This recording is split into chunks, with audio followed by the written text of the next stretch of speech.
Palm Coast City Council Workshop. Today is Tuesday, September 9th, 2025. Bless you. It's 6 p.m. We are in the John Netz Community Wing of City Hall. I officially call this meeting to order. If you could, please silence all your devices at this time. And if you would, please stand for the Pledge of Allegiance and a short moment of silence.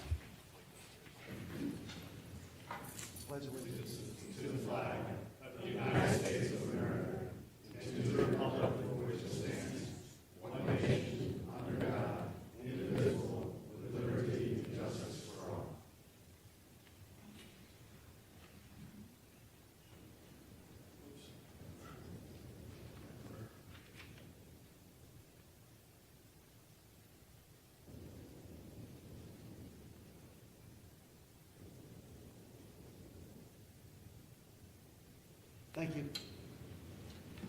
And please have a seat. Ms. Allison, if you could, please call the roll. Mayor Norris. Here. Vice Mayor Panieri. Present. Councilmember Gambaro. Here. Councilmember Miller. Here. And Councilmember Sullivan. Here. All members are present. Thank you, ma'am.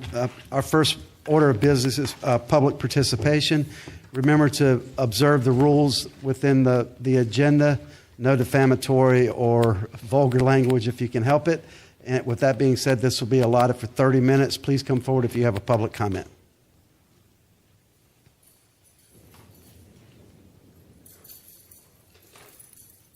State your name when you come up to the mic. Yes, ma'am.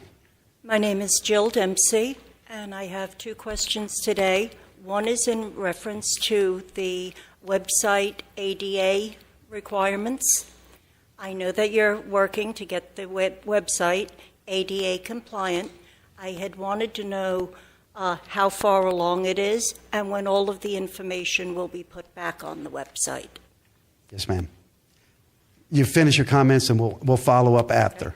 And the other question I have is I also am on the board for the Northeast Florida Regional Transport. I was notified that the director of that, Pia Thompson, has stepped down or is no longer there.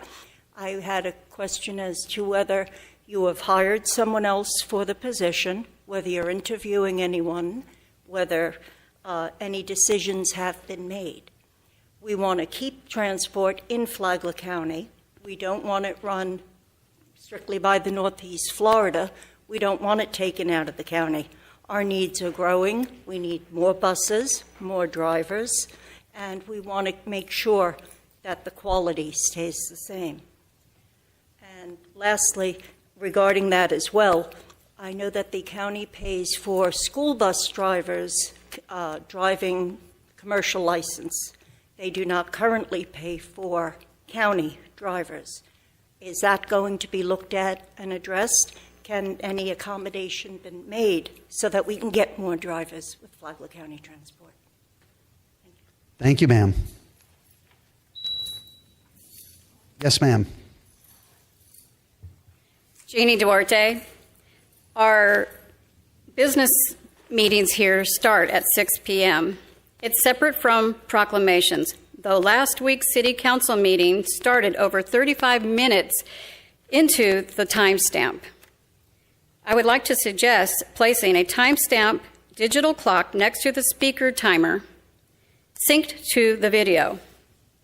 Once again, our fleet budget is out of control. The charter review is not due till 2028. Due to the current appointed and exiting city council seats, who appoint 3 out of 5 charter seats, I would urge that this be tabled to the new elected council.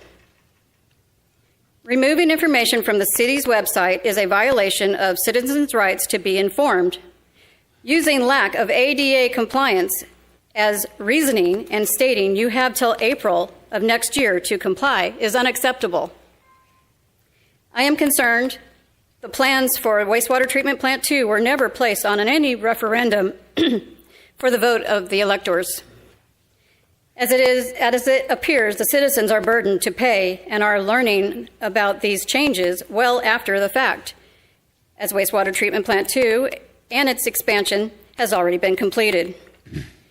While wastewater treatment plant 1 is used as a dumping ground and sits in disrepair, The water and wastewater budget are intermingled and are not adding up. There are concerns that funds will be directed at will. Our problem is not supply and capacity for fresh water, but human waste. Currently, the solids are being sold as fertilizer and reclaimed water irrigating Palm Coast and nearby agriculture with the proposed conversion to reuse as potable water. Florida is surrounded by water. We flood. Our aquifers are being continually replenished. So why? Water, water everywhere, and not a drop to drink. Thank you, ma'am. Yes, ma'am. Wendy Tremarchi, Flagler County. In relation to the 6,000 home Hall Creek project in Bunnell, as it affects all of Flagler County's pet population, statistics show that 6,000 homes would bring approximately 4,200 pets to that area. The City of Palm Coast and the county are in discussions over animal control and sheltering for the already immediate needs and issues that cannot and will not be addressed by the current nonprofit with the contracts to house and care for all our animals. I realize decisions made by the City of Bunnell is not something you can control, but their choices do affect the entire city and county infrastructure and, yes, your pet population issues, all of which will affect your citizens here in Palm Coast. Please help expedite the animal welfare decision-making already on the table for our unwanted and at-risk animals as the situation only escalates. When is the next meeting on this issue with the county? As a postscript, the Humane Society now has inmates at the shelter. In premise, I think it's a great idea and works well when done at a sheriff's department shelter run under strict guidelines. As we know, both county animal control officers have had personal relationships with Flagler inmates. And the list for change goes on. This county is down. When I started this a year and a half ago, there were 13 counties that did not have its own shelter. In just that little over a year, it's down to 9. And Indian River County, that I'm on the board of their Humane Society, is now going to have a county shelter. And that will be voted on soon, and I'm sure it's going to pass. So we're going to be one of 8, 7 that don't have it. We can't just keep putting it off, and that seems to be what happens between the city and the county. There needs to be a meeting with a decision. The animal control officer is a no-brainer. It should come to you all. I'd like to see all the animals in the county come to the city of Palm Coast and pay you all for that because you do it well. Thank you for listening. Thank you, ma'am. Yes, ma'am. Hi, Chantal Pruniger. She brought some interesting points reminding us that Palm Coast is not a bubble. So what I mean by that is all the big developments around Palm Coast will affect our infrastructure as well and the number of cars on the streets. And I would just invite you to think about that when you are in the process of approving more new development or take some decisions that will affect the infrastructure. Thank you. Thank you, ma'am. Yes, sir. Good evening. I'm Michael Flanagan, 10 Point Doral Court. I come tonight to speak about the Southern Recreation Center. We've got a world-class... Sir, that is on the agenda. Yep. Matters on the agenda. You'll be able to speak when we get to it. Thank you. Thank you, sir. Just a reminder, if an item is on the agenda, please refrain until the item is brought to the council. Yes, ma'am. Kathy Saris, Palm Coast. I'm here to remind you that we need another animal shelter. I know you have a task force going on, but I also want you, and the contract is coming up soon to renew. There was some requests that you were making earlier, so I want to just remind you that between you and the county, you wanted one of the commissioners on their board of directors, and that you wanted background checks for some of the employees, or for employees and the volunteers, for the safety of the employee and volunteers. I know when I was there volunteering, they had criminals there, and it wasn't safe, and we went to the director, and there was nothing done about it because he worked hard in the morning. And also, there is a desperate need. And as Wendy was saying, the other counties have gotten together. And I know that at the jail right now, they're doing something with the cats. Maybe they can do something with the dogs, but we really need to get control of the animals under the city and county. There's many housing developments going up, which is bringing many more people here, and the people are coming with their animals. So there is a dire need, and like I said, I know you're working on it, but please remember the request that you had put in. I think one of the couples that was on there, one is no longer there, so that's a good thing. But I think there's another couple that's there, and I want to ask your help for the animals because they cannot speak. So we want to be the voice for the voiceless. Thank you. Thank you, ma'am. Yes, ma'am, Miss Henry. Denise Henry, P section. Someone actually did bring up transportation, and I know it's probably the bulk of the county, but I think we need the council and the city to impress upon them that there does need growth in that. I picked someone up who asked me for a ride to our church, and on the way back she told me that she can no longer drive because she had a stroke and had recovered but can't drive anymore, and that she called for for the transportation to take her for grocery shopping. They told her they had no openings until October. So she said, how am I supposed to get my groceries? So they put her on the schedule in October.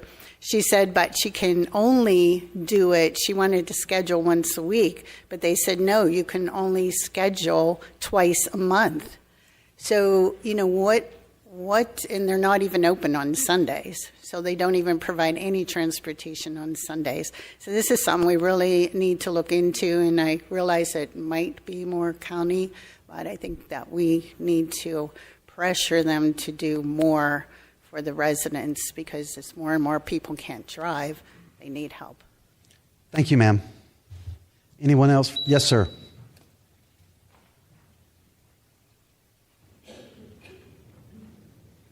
Yes, sir, Mr. Webb. Good evening, Mark Webb, Palm Coast. Just a couple of little issues. I brought this before the dais before.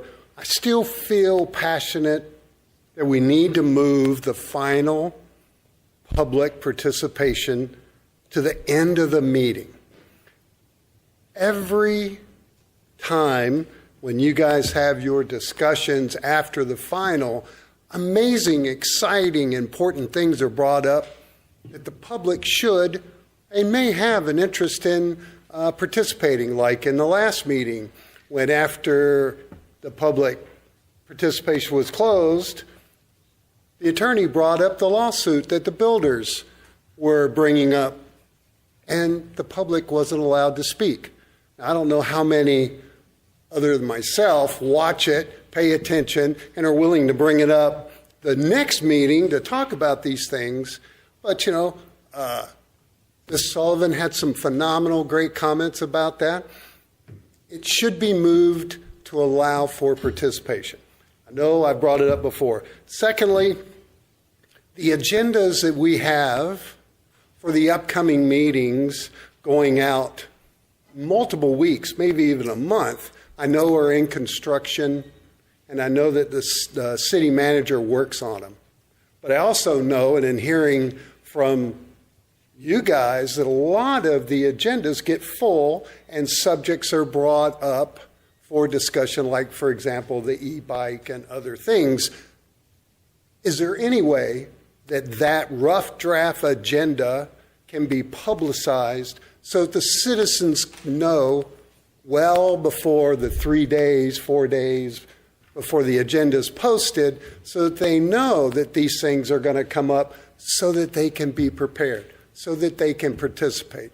It's just a question. I know the data is available. I know you guys are working hard with being transparent and putting it out there. But the earlier that you can put on an agenda for, say, October, whatever, that we're going to discuss Humane Society, we're planning on discussing whatever, allows the city allows the citizens an opportunity to possibly do some research, figure out what's going on, and become better prepared to participate in the conversation, which I know that's why we're all here today. Thank you. Thank you, sir. Anyone else for public participation? Seeing no one come forward, we'll bring it back to the dais. Before we get into your comments, City Manager, I'd just like to wish my oldest baby boy a happy birthday over in Guam. Lieutenant J.G. Christian Michelin Norris. He's celebrating his birthday in Tokyo, but he's on the tip of the spear in America's defense out there in the Pacific Fleet. City Manager, any follow-ups? Yes, sir. Thank you, Mayor. Ms. Dempsey, our website for being ADA requirement, we are hopeful that that's going to be done by April of 2026 is when we have to be compliant. We are looking at the data of what's being clicked on the website and then making sure that we're putting the ADA material on accordingly. So we're looking at that traction of what's frequently hit most, questions, answers, all of that. Because it is very time consuming to go through a lot of those documents and try and make them compliant. As far as the transportation director resignation, that is not the city of Palm Coast. That's most likely a Flagler County function, but also in reference to the other public comment on transportation issues from Ms. Henry.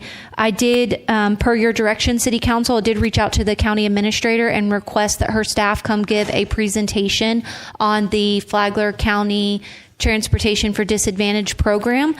So that should be scheduled soon. Ms. Duarte, we appreciate your comments about the speaker clock and can look into that. The Charter Review Committee, we are following City Council's direction. Wastewater Treatment Plant 2 did not have to go for a vote to the electors because the utility is an enterprise fund, so therefore it did not need that action. And then actually reclaim and reuse policies are not only in our comprehensive plan, but they're also a preference of the Florida Department of Environmental Protection. So those are requirements that we are meeting on reclaim and reuse priorities. Ms. Wendy, in regards to concerns about animal shelter, the city and the county are working together on a task force, and we just met this week, and it was very informative. And actually, Mr. Cameron Orr is our lead for that task force, and we meet again in another couple of weeks. City Council has sent you those meeting notes, and we are targeting to come back as a joint body in December as it aligns with your strategic action plan, as well as looking forward for budgeted priorities for fiscal year 27. I know we haven't approved 26 yet, but we're already thinking ahead to fiscal year 27. And the Humane Society's contract is scheduled on your agenda in October. I believe it's the first business meeting in October that we were targeting.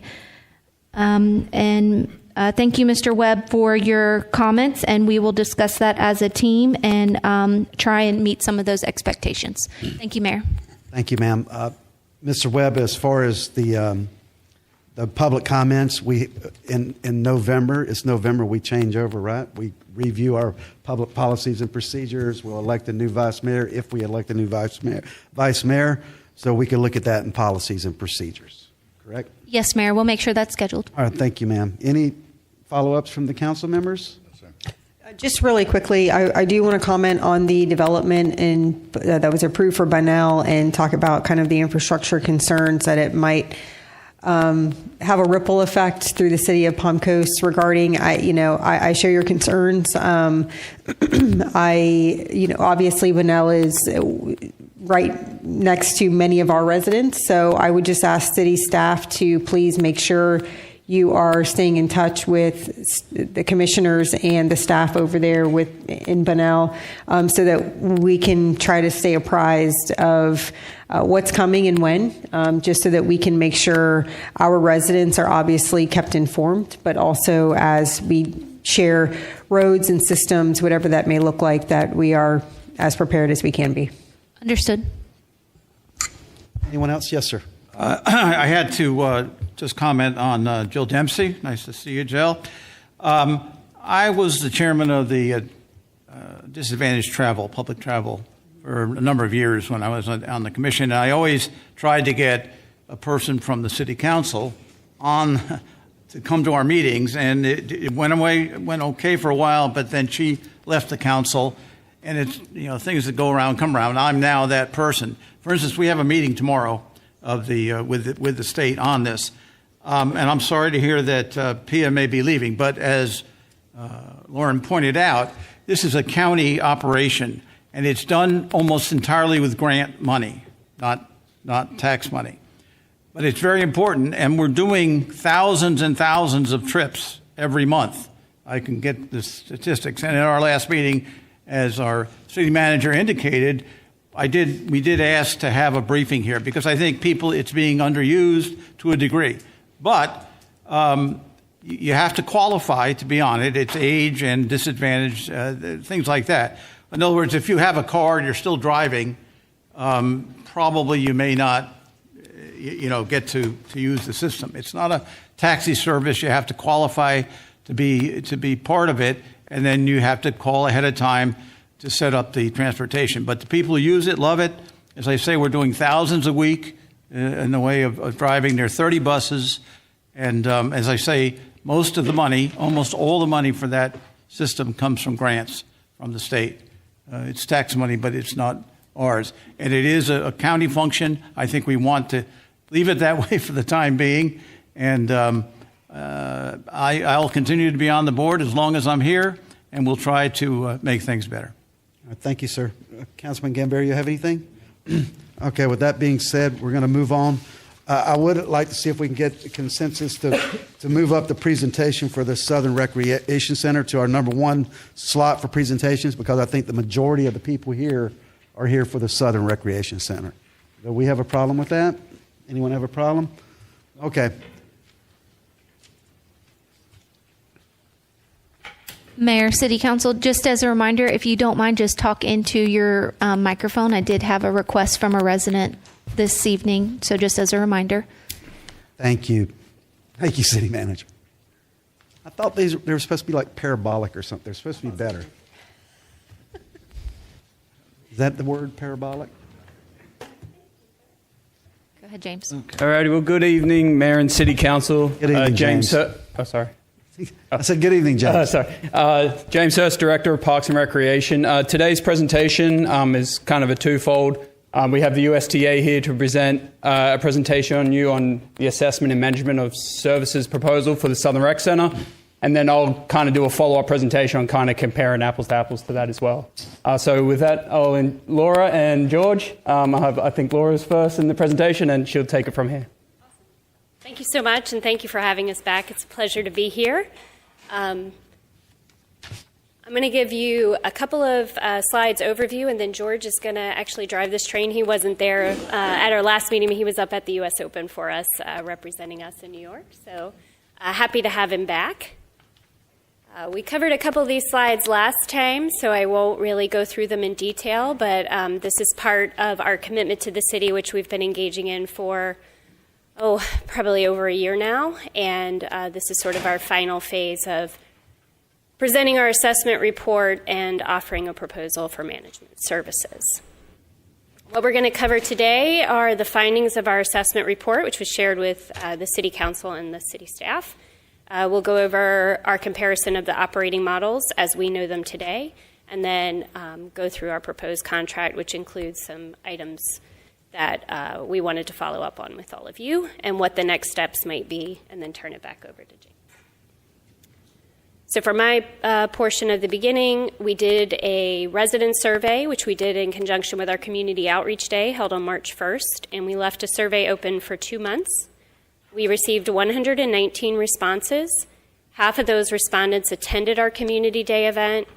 The majority of them are pass holders at the Southern Rec Center. The majority were annual pass holders in both tennis and pickleball. We know you have a number of different types of passes. And only 2 of the respondents were combination pass holders.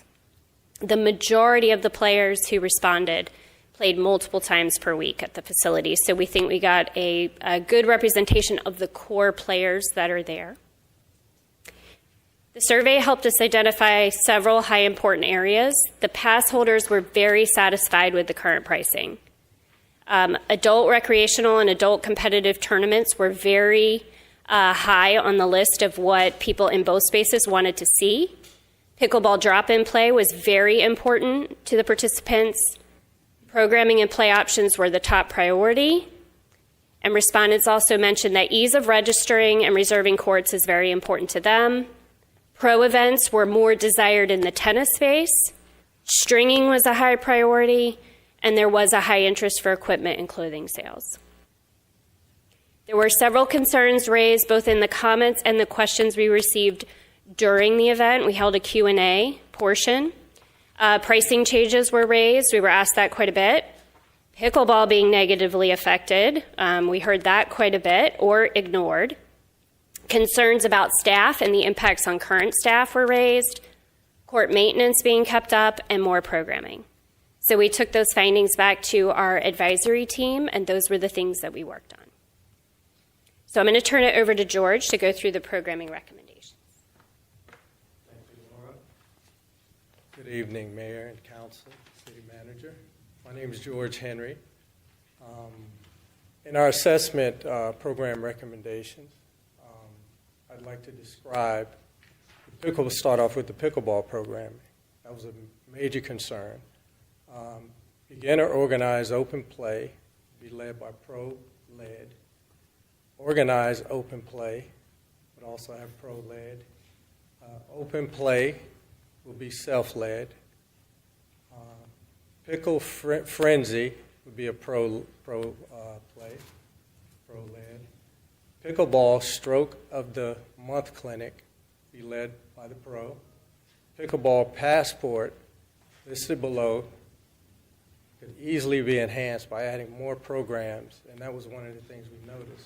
We have the option of offering more programs as needed, such as unlimited personal play when available, priority court reservation, you can book up to 7 days in advance, a 5% off resident rate for clinics, programs, tournaments, and private lessons, the ability to bring guests. Guests must pay fees and play with the pass holder. Organized play with the pro 4 times a week. Open play without a group and a pro 2 times a week. Okay. Recommended adult tennis programs. Beginner tennis, the perfect class for those who are new to tennis.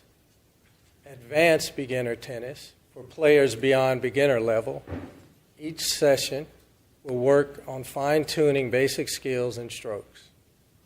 Intermediate tennis, basics are reviewed briefly in each class. In addition, our instructors will work with you and add elements like speed, power, and accuracy for your game.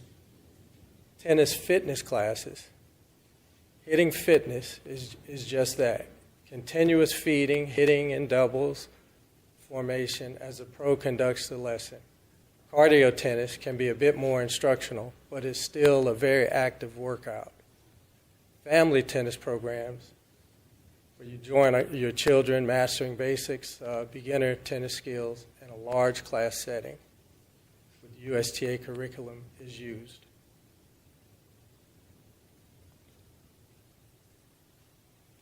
So recommended youth tennis programs from ages 3 to 18 recommend weekly tennis, weekly clinics and match play clubs grouped by age and ball color. It indicates the skills, games, and team challenges. Junior team tennis, JTT, co-ed recreational teams compete locally in a fun, inclusive format. Challenge days and tournaments. Entry-level competitive events designed to motivate growth and confidence. High school prep and performance pathway, such as junior academies. This will be specialized coaching for teams aiming to compete in school teams or in USTA events. Adaptive programs will also be a recommendation. Special Olympics, Love Serving Autism, wheelchair tennis, and other programs offered year-round.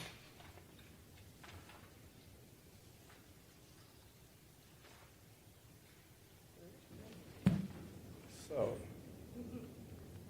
back to Laura. Thanks, sir. This is one of the questions that we got, and we want to thank the Vice Mayor in particular. She sent us a lot of really good questions on the events and things that would come here. So USTA Florida hosts the majority of events that draw large populations from across the state. Those have the highest economic impact. We host most of them in Orlando at this point in time, but several are listed here that could potentially come to a facility like the Southern Rec Center. So some of those are listed, and potential dates for those are listed there. You already run 2 existing USTA Pro tournaments here. You did that in the past year. And then junior tournaments and adult tournaments are viable options for this community, as well as social events and other types of sectional events. So the economic impact for these types of events could be significant to the city and could double or triple over time.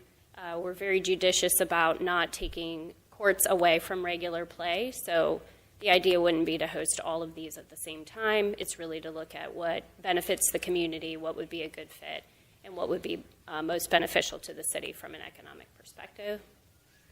And then following the survey results, there are a number of other offerings that we could do.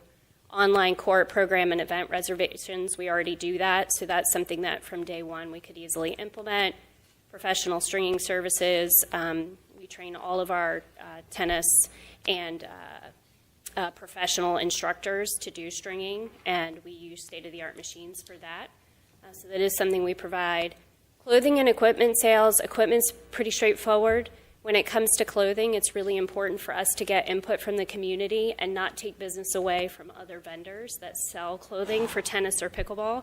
We don't want to be a takeaway from businesses in the community, so we usually do an assessment of what they offer and make sure we're not competing with them, and then deliver what the community wants. And then on-court technology is something we're just starting to do that we implement at the facilities we manage, and that's electronic line calling and other type of AI coaching tools. We like the pricing structure that you have there. Our goal is not to change that, so we certainly want to keep that in place.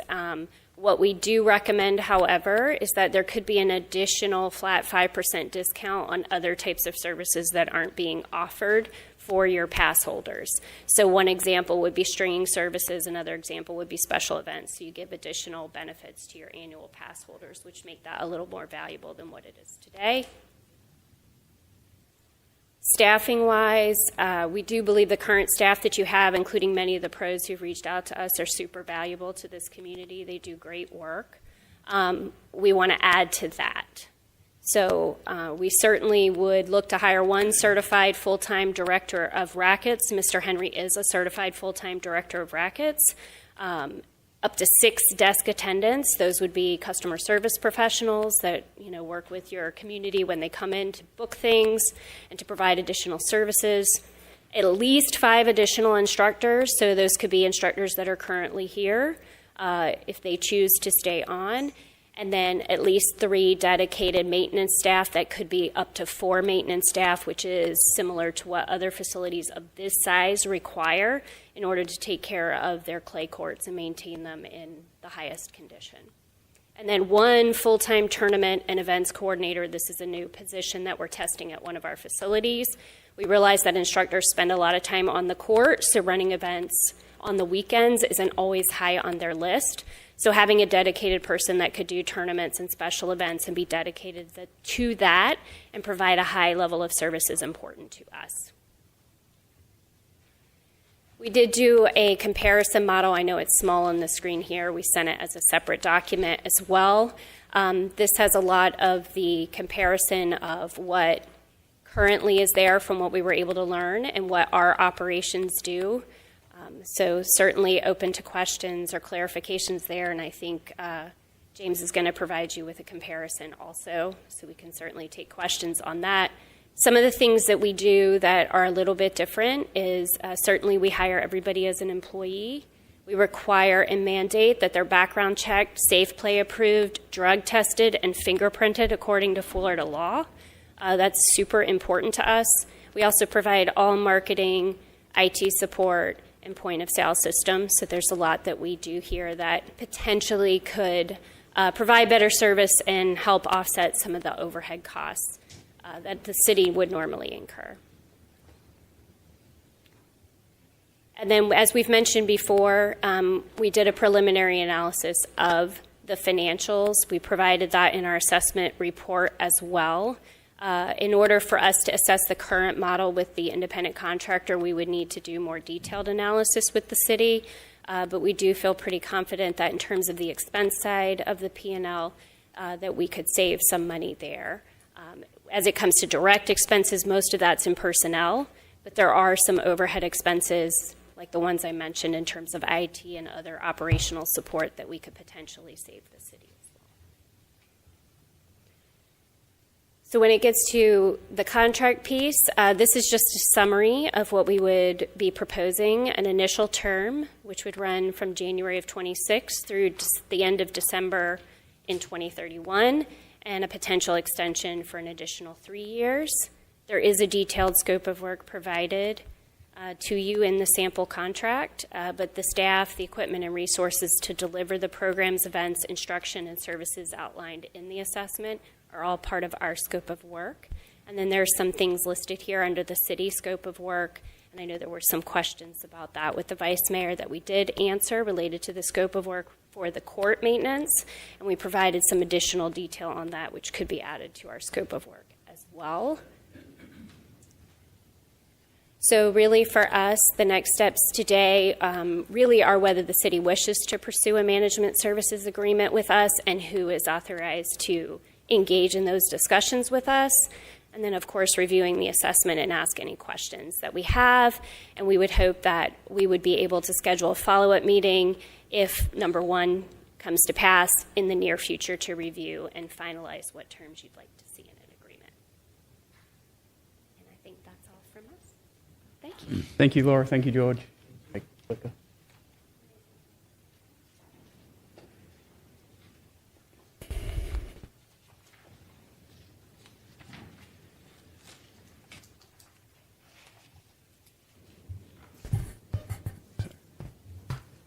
Okay, so now I'll be doing a presentation on our current operations at the Southern Recreation Center.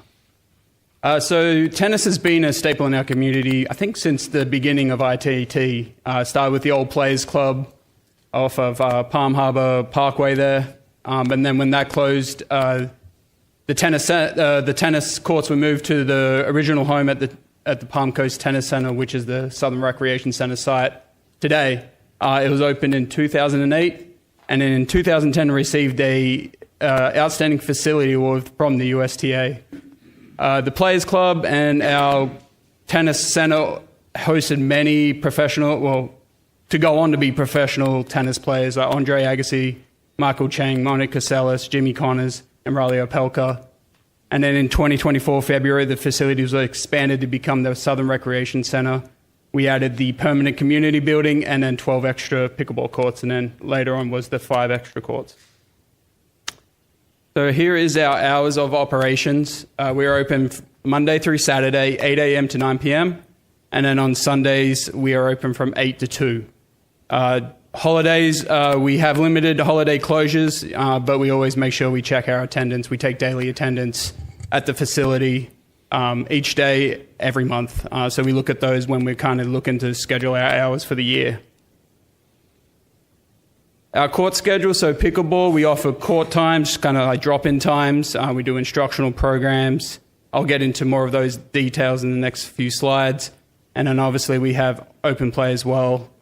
Tennis, again, we offer court times, daily match settings, instructional clinics, workouts, private and group lessons, hitting sessions, and then also court reservations are allowed for tennis. Won't go through all of the admission rates, but here's just a quick snapshot of each of our annual rates for pickleball, tennis, and then we have a combination, which is obviously the combination between tennis and pickleball. James, do you have the figure on hand how many people are residents as opposed to non-residents that have those passes? I do not have a figure, but I would say that it is close to probably 98, 99% would be residents. Yeah. Thank you. So our current operation, so all our staff, all Parks and Recreation staff work community events. So that obviously is our tree lighting event, our parade, even our USTA tournaments. But at the current Southern Recreation Center, we have a Southern Recreation supervisor, customer service rep who is in charge of the room rentals, and kind of works at the front desk. We do have a maintenance worker, groundskeeper. We have facility and guest attendants that are seasonal, and then we also have some tennis and pickleball instructors as well. We do have some other staff that are kind of based out of that Southern Recreation Center. They take a hybrid kind of role, so a lot of our Zumba instructors, and they teach at multiple facilities. And we have, I think our pickleballers know, his name is Jojo. He's awesome at what he does. He also kind of oversees the athletics and pickleball stuff. But he comes out of the Parks and Recreation main budget. So here are the pickleball programs that are offered. So we do youth pickleball leagues and youth camps. The pickleball leagues are beginners and intermediate. Our adult programs is Welcome to Pickleball, Step Up Your Game, Double Tactics, Drilling, Stacking, Specialized Shots, Adult Camps, and Team Camps. And then we do a bunch of social play. We have private lessons. We do exclusive programming. We have our ladder leagues, which are very popular.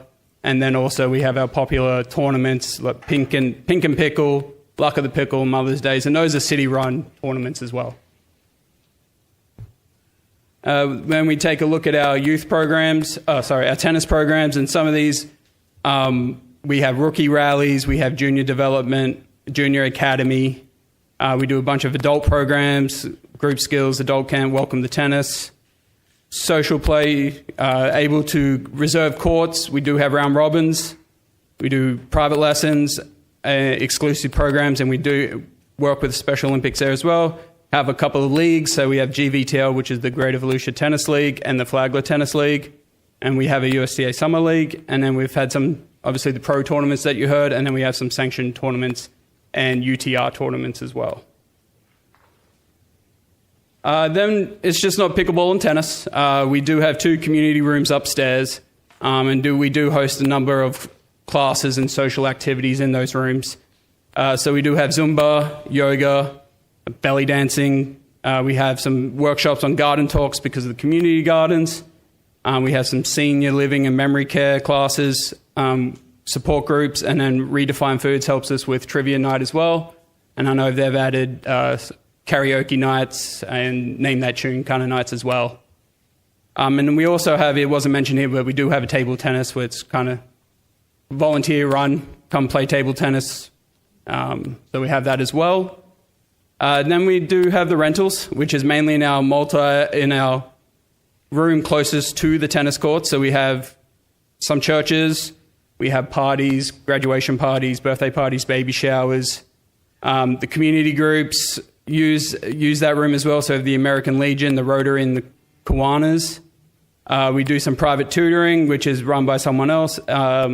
City of Palm Coast, we do some educational classes there as well as a city, and then we do some senior living classes. Then we have youth dance, theater practice, and youth karate, which karate is new. And then we hold the Fitness Expo, Small Business Expo, and holiday parties as well. And we're getting ready to do a Halloween party over there and an event.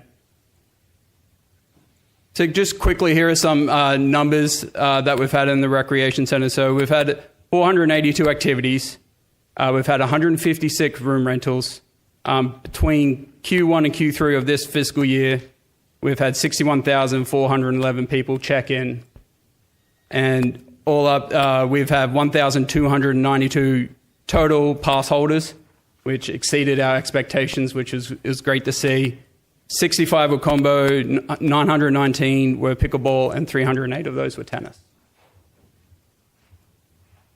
We do partner with a few groups. So obviously I mentioned Redefine Food Company. We partner them with a few activities and programs. Friends of Tennis. We have the Florida Pickleball League, which They bring a big tournament to our facility. We have the pickleballers. We do a bunch of tournaments. Chamber of Commerce, we're partnered with them. We also continue to partner with the high school teams. They have the Palm Coast Cup. That's Matanzas versus FPC.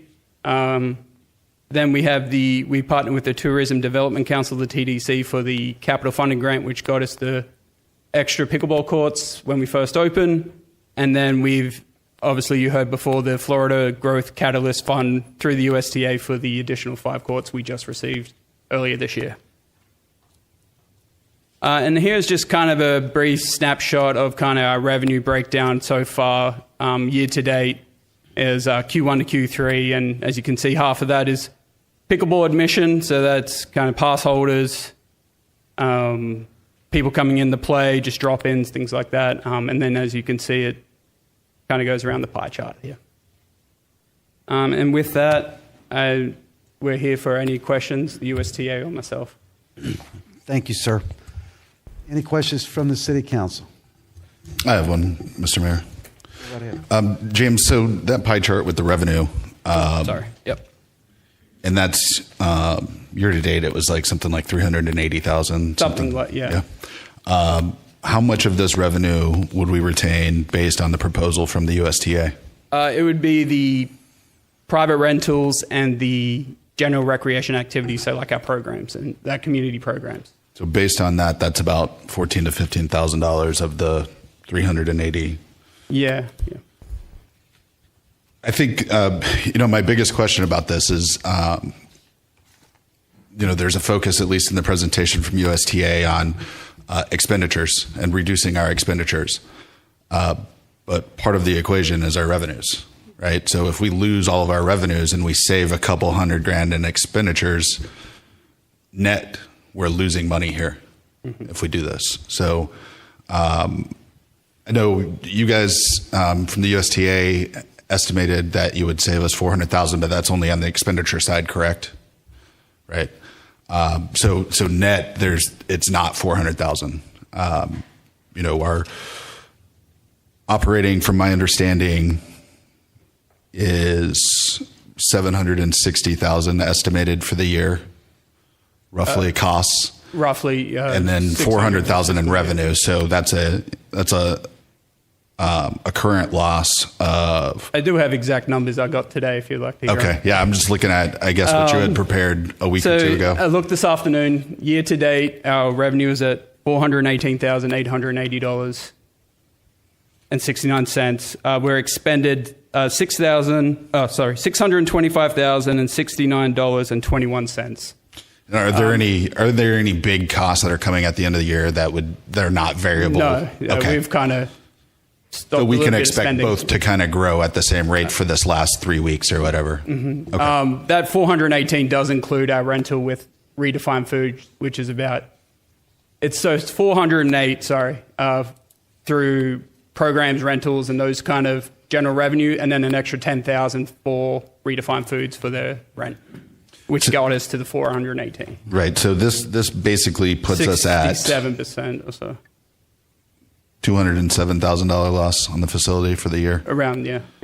But then based on your analysis of the proposal, even with the loss of the expenditures, losing all that revenue, we're potentially going to lose more. Yes. Okay.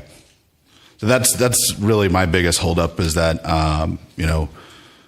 financially it looks like, while there may be positives in terms of programming, economic impact for events, we don't have those. That's not defined, right? We don't know what those numbers are going to be or what they look like in terms of quality of the programming, in terms of that.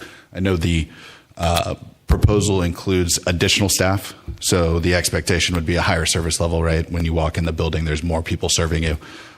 So there are bumps in that, but it looks like we're paying for it, right, by doing that. And so that's my biggest holdup. That's the thing that I would have to be convinced on, to move forward with this. Thank you. Vice Mayor? Yes, thank you. I share a lot of your concerns with regards to the revenues and the expenditures, and I'm hesitant to make any big changes like this right now because one, really the Southern Rec Center has only been fully operating for about a year and a half. Yes. So we really haven't had an opportunity to really see how it's going to perform. It's overperforming, as you stated. So it's like, are we fixing something that's not really broken right now? And that's how I kind of feel, because we field, I'm sure all of us field lots of concerns and complaints from our residents daily. I'll tell you, the Southern Rec Center isn't one of them. So I consistently hear how well the Southern Rec Center is doing. I met with the Friends of Tennis a few days ago, and there are things that could be improved, certainly. And so, in knowing that, but I had to ask for it, right? I had to solicit that. So, hey, what can we do? What can we improve? And I looked at it from both sides. If USTA comes in, what are your concerns? If we keep control, what are your concerns? What can we do better? So that had to be solicited. So I have a concern with kind of changing the model as it currently sits, when I don't really know that the residents are really wanting that.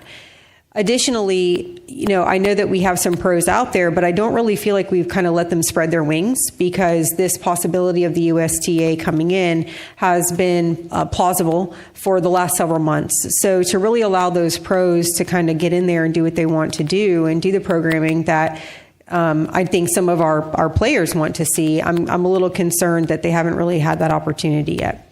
From a financial standpoint, and looking at the contract, I can see that we will still have to do a lot of maintenance for the clay courts, and that's a concern of mine.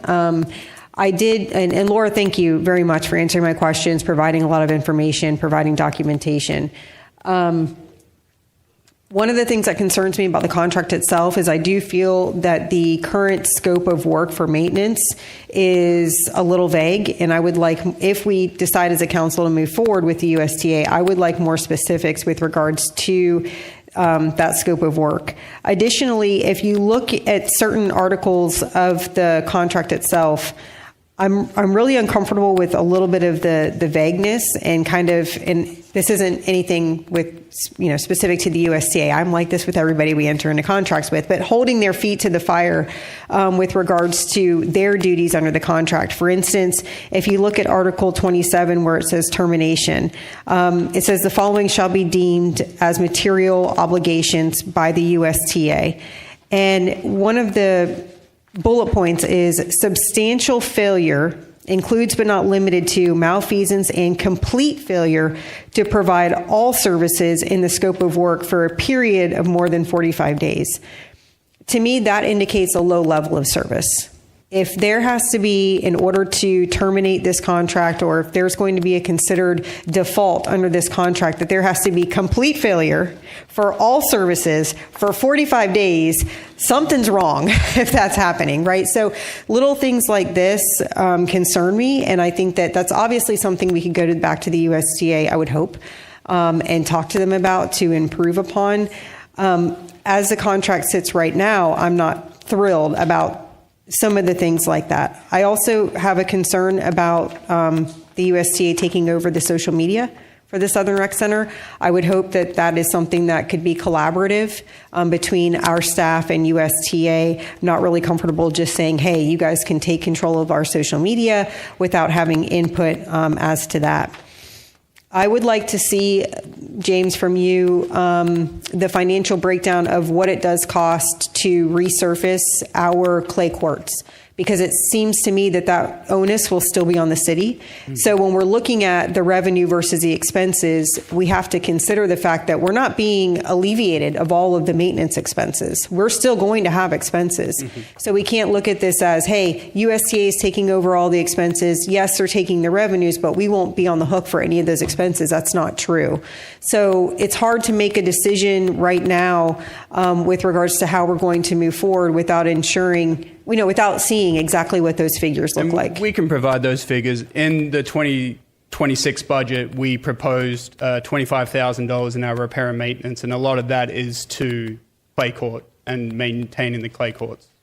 So $25,000 for the full year? Yes. Yeah. Okay, and that would be to resurface how often?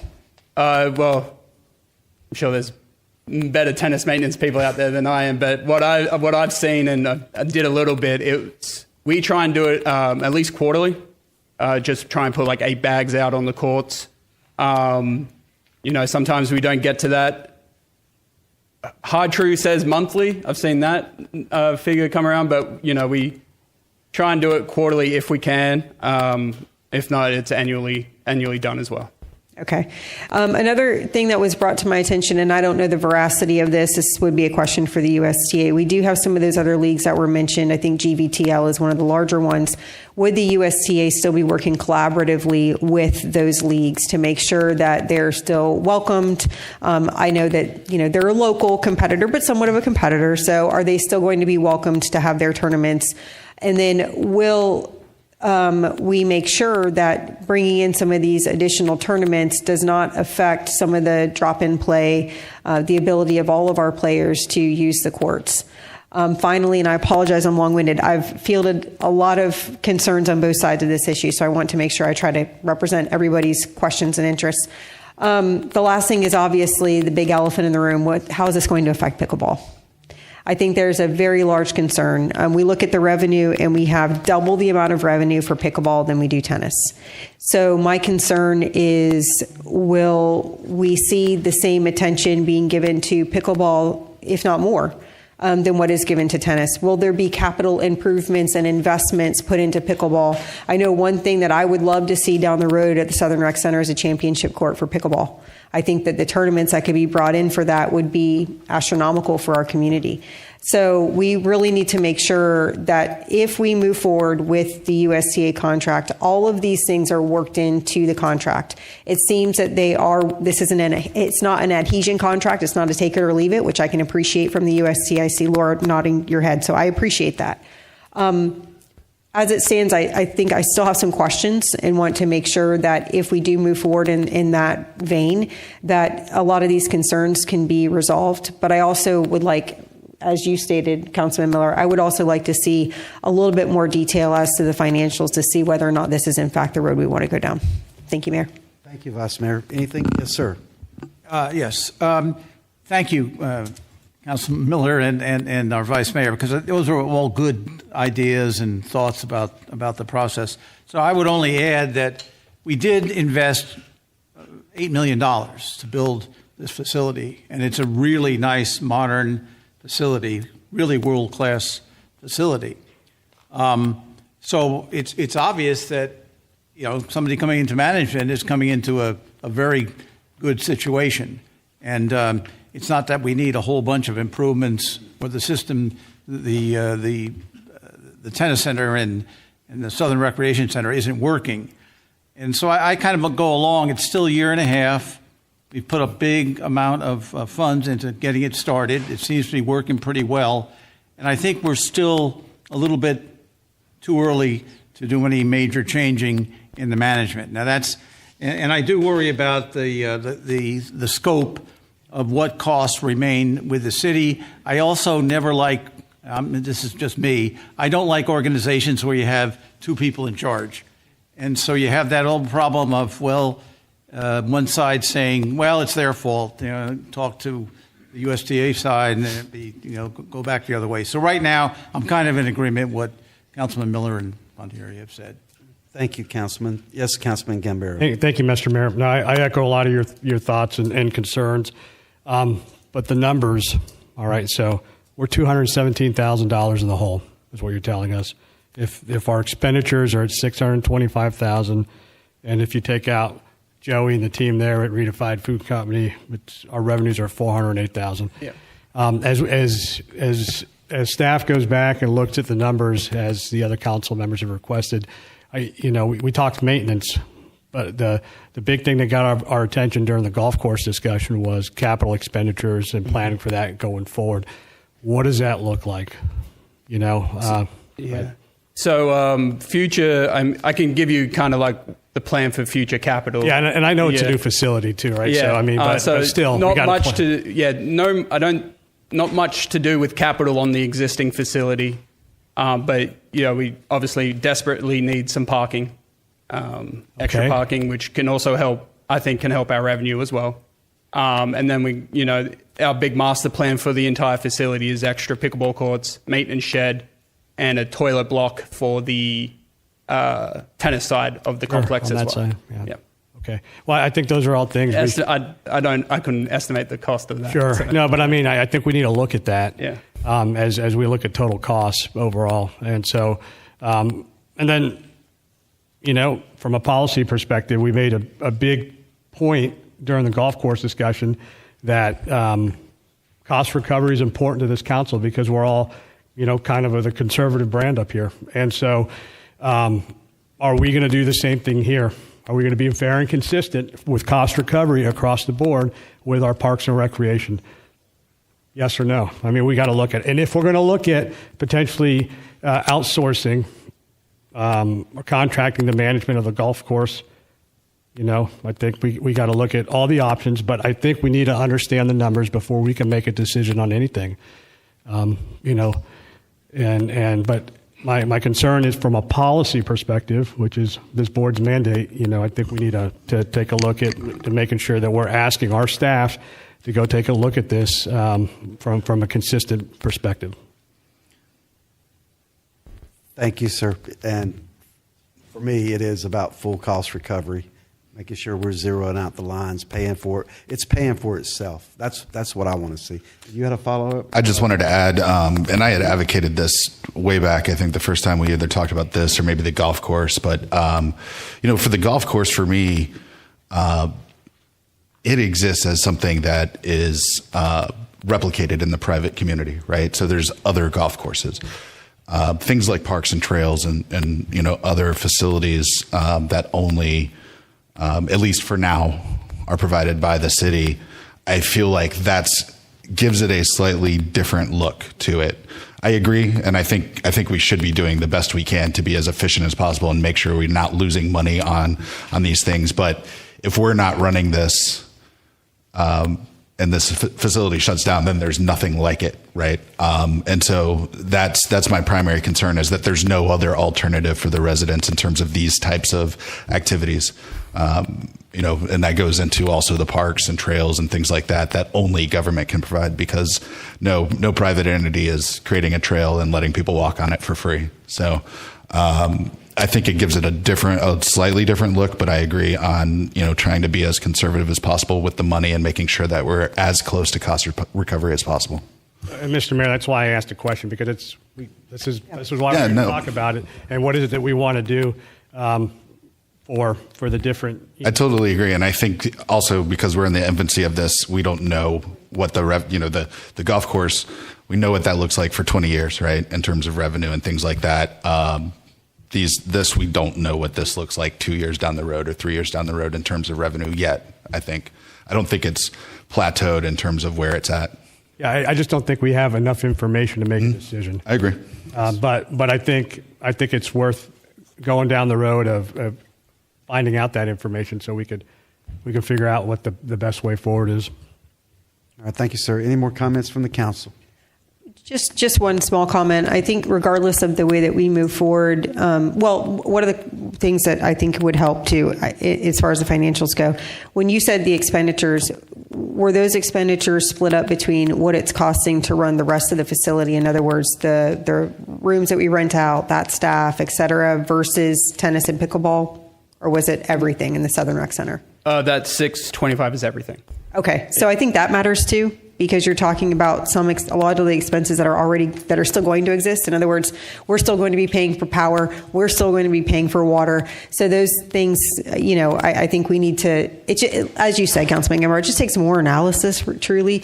But I would like to see moving forward, maybe do another analysis now that we have players and people frequenting often, members, et cetera. What do they want to see?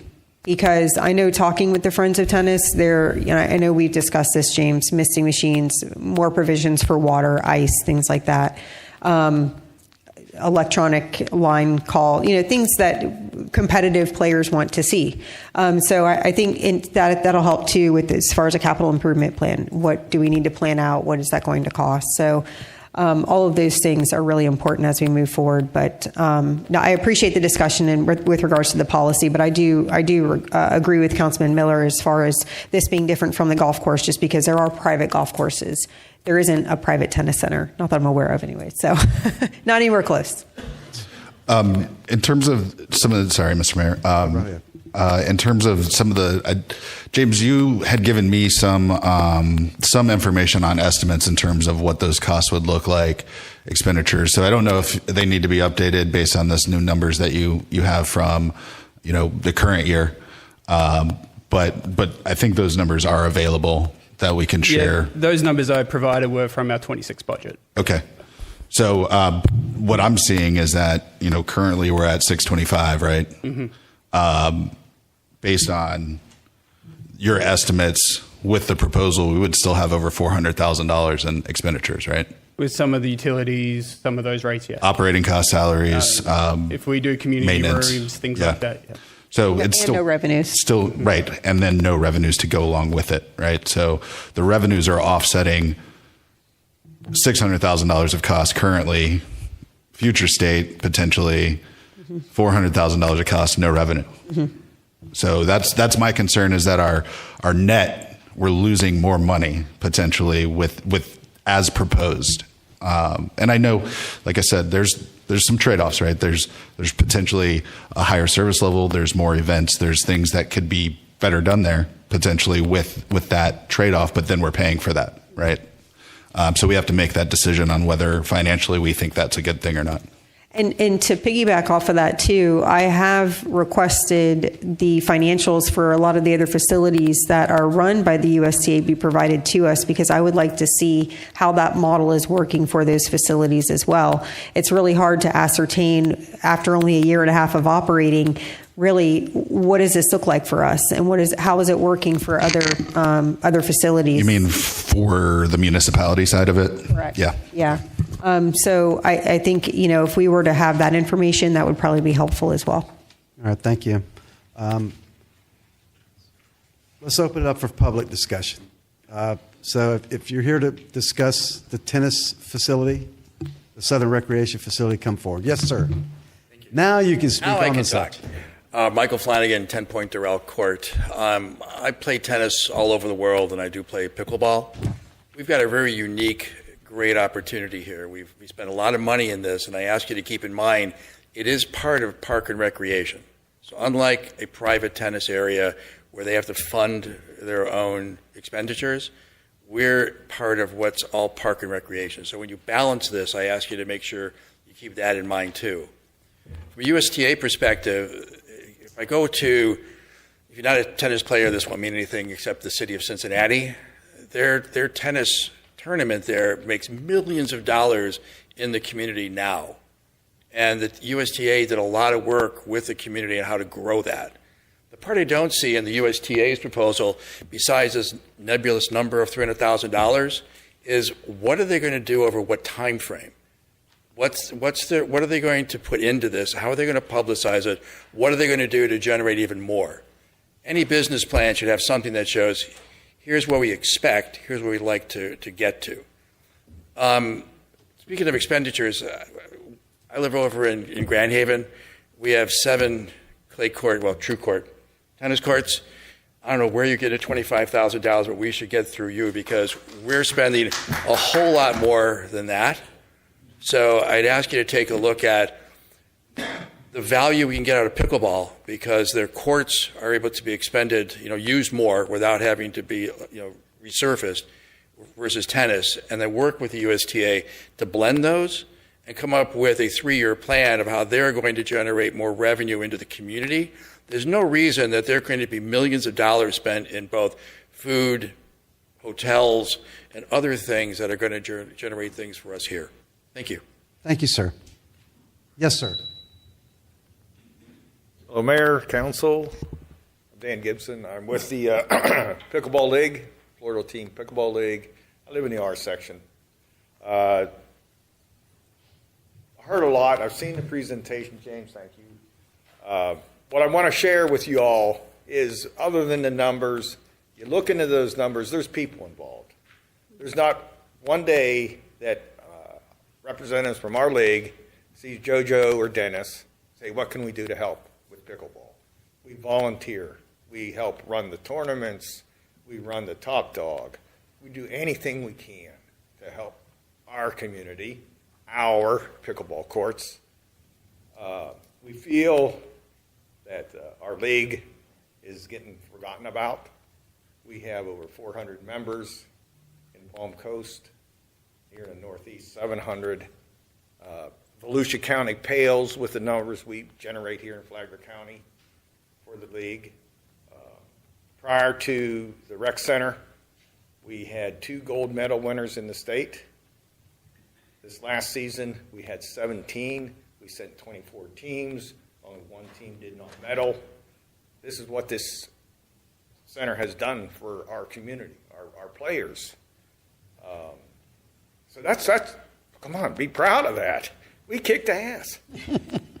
And I don't want to go back to Holland Park and put my nets up to play pickleball because something has happened to change the chemistry that we have developed together. We were in front of the council probably 3-4 years ago begging for a facility. You gave it to us. We gave you champions. Please. Thank you, James. Thank you, sir. Yes, ma'am. Hi, I'm Tara Lynn Bernard, and I am a tennis player. I've been playing for years. I'm a pass holder, annual pass holder at Southern Recreational Center, and I would love for USTA to come in and assist them with the facility. I think that they can run this facility like a well-oiled machine. There have been times when I've spent $1,200, $2,400 at Southern Recreation Center on private packages only to show up, and there are not enough pros, or the pros stood me up. They were a no-show. Sometimes they were late with no apologies. I feel like it's just not being run effectively. And paying this much money annually, I want something in return. The GBTL League is very restrictive on who they allow to play. I've been told, go somewhere else and play. Why should I go somewhere else and play when I'm paying this facility $500 a year? So I think the USTA should come in, offer more tournaments. I play USTA in other cities, up and down Florida, different cities. However, I feel like if Southern Recreation Center had more USTA tournaments here, it would bring in money to the town. People come here, they get hotels, they spend at restaurants, they shop. I think it's a holistic approach that needs to be looked at, not just at the facility. But I do welcome USTA. I know that there are other facilities. They run it very well and proficiently. Right now, you call up to the center now, nobody knows what's going on. There's not enough programming. And I really feel like I shouldn't be paying $500 because I'm not getting anything back. Nothing. Thank you. Thank you, ma'am. Yes, ma'am. Jeannie Duarte. I do agree it's a brand new facility, and it's too soon to really tell. I wouldn't have even known about the facility if it wasn't for Ty Miller having his event there and being here. So I would like to see how they're getting it out there in the community to advertise. Also, I think the presentation was beautiful. However, for maybe future, there's some of us that actually print these presentations, and it's kind of redundant. And I am concerned that it's more redundant rather than it's not specific to budget. But in the future, maybe consider no background that's a dark background. And there's like 100 and some odd pages to this, and that's a lot of paper. And the black background was a ton of ink. So we're on a budget too. So maybe in future, try to simplify and condense some of that, because that was a lot of paper. So anyways, but I would like to see more advertisement and see where it goes in the future. But it's a beautiful facility. So thank you. Thank you, ma'am. Yes, ma'am. Hello, I'm Mary Routson. Lauren can tell you 5-6 years ago, when she was the Parks and Rec director, she had 6, 8, 10 meetings of pickleball players and what do we want, and we wanted dedicated pickleball courts in Palm Coast. And she kind of spearheaded this whole event, and it is an absolutely beautiful building, wonderful pickleball courts. Pickleball is being used 10 times more than tennis ever thought about being used. We're cheaper, the maintenance is lower, but we're supposed to have more of an amenity. There is still no dedicated pickleball court amenity in Palm Coast. So I ask you to think about this. Before, just the tennis center, you had a third party running it, they ran it in the ground, and you had to take it back. Don't let somebody else do that again. Thank you. Thank you, ma'am. Yes, sir. Vasil Nikolov. First, I'm glad that we have this world-class facility, and I hope that we'll come to some agreement that we have to further develop it in the best possible way. Everywhere around the world, they don't put some contradiction between pickleball, tennis, and they try to do really racket sport facility that everybody can play, enjoy. And, I heard your concern about the expenditures, and I agree with this. I'm always for fiscal responsibility and what the taxpayers will pay about this, but most of these expenses, I don't believe that they are related with tennis and pickleball, straight, in Southern Recreational Center. And I also would like to bring the question of who plays currently in this center.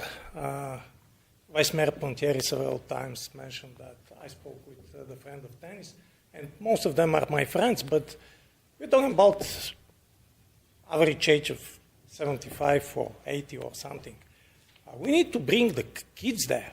We need really to make some way of collaboration with the school district and see more kids playing pickleball, tennis, take them out of the streets and bring them there. When I came in this city 4 years ago, in the old recreational center, in the old tennis center, we had probably twice as much junior programs than now. I don't see now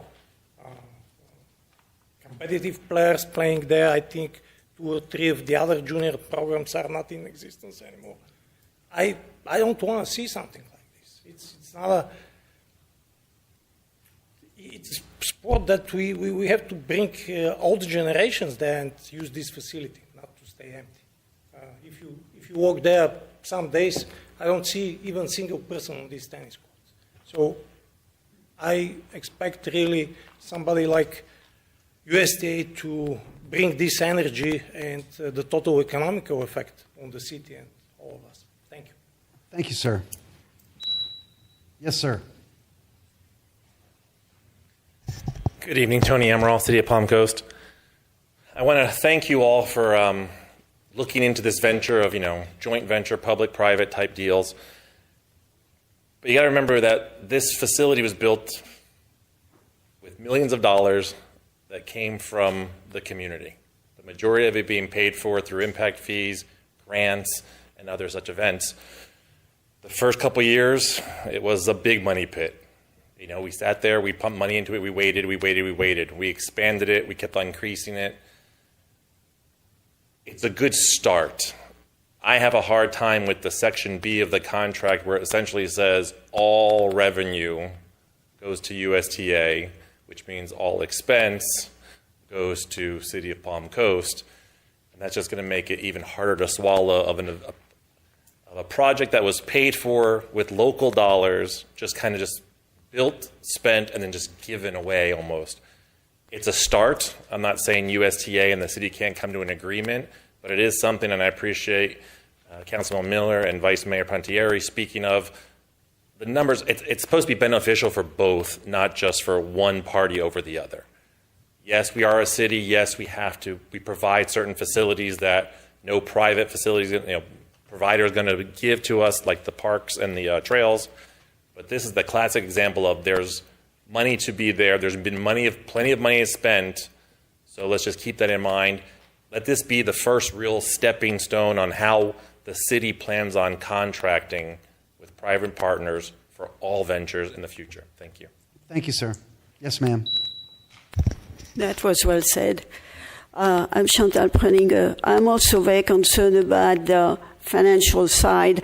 I cannot understand why their rentals, special events, admission rates, and would not cover their cost, and why the city would have to pay $200,000+ to just make up with the extra part of the budget missing.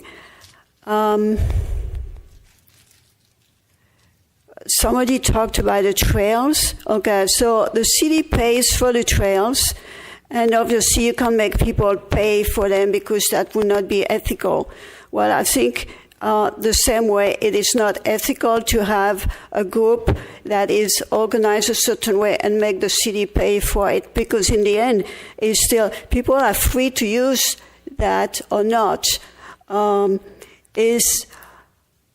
It's their hobby, it's their sport. I have to say honestly, I tried pickleball and I loved it, but I never wanted to get a subscription because I said to myself when I looked at it, I said, there's no way I can come one day and do it. There's not going to be any space. It's going to be busy. Somebody will be there before me. So, and it was confirmed by somebody who came at the microphone.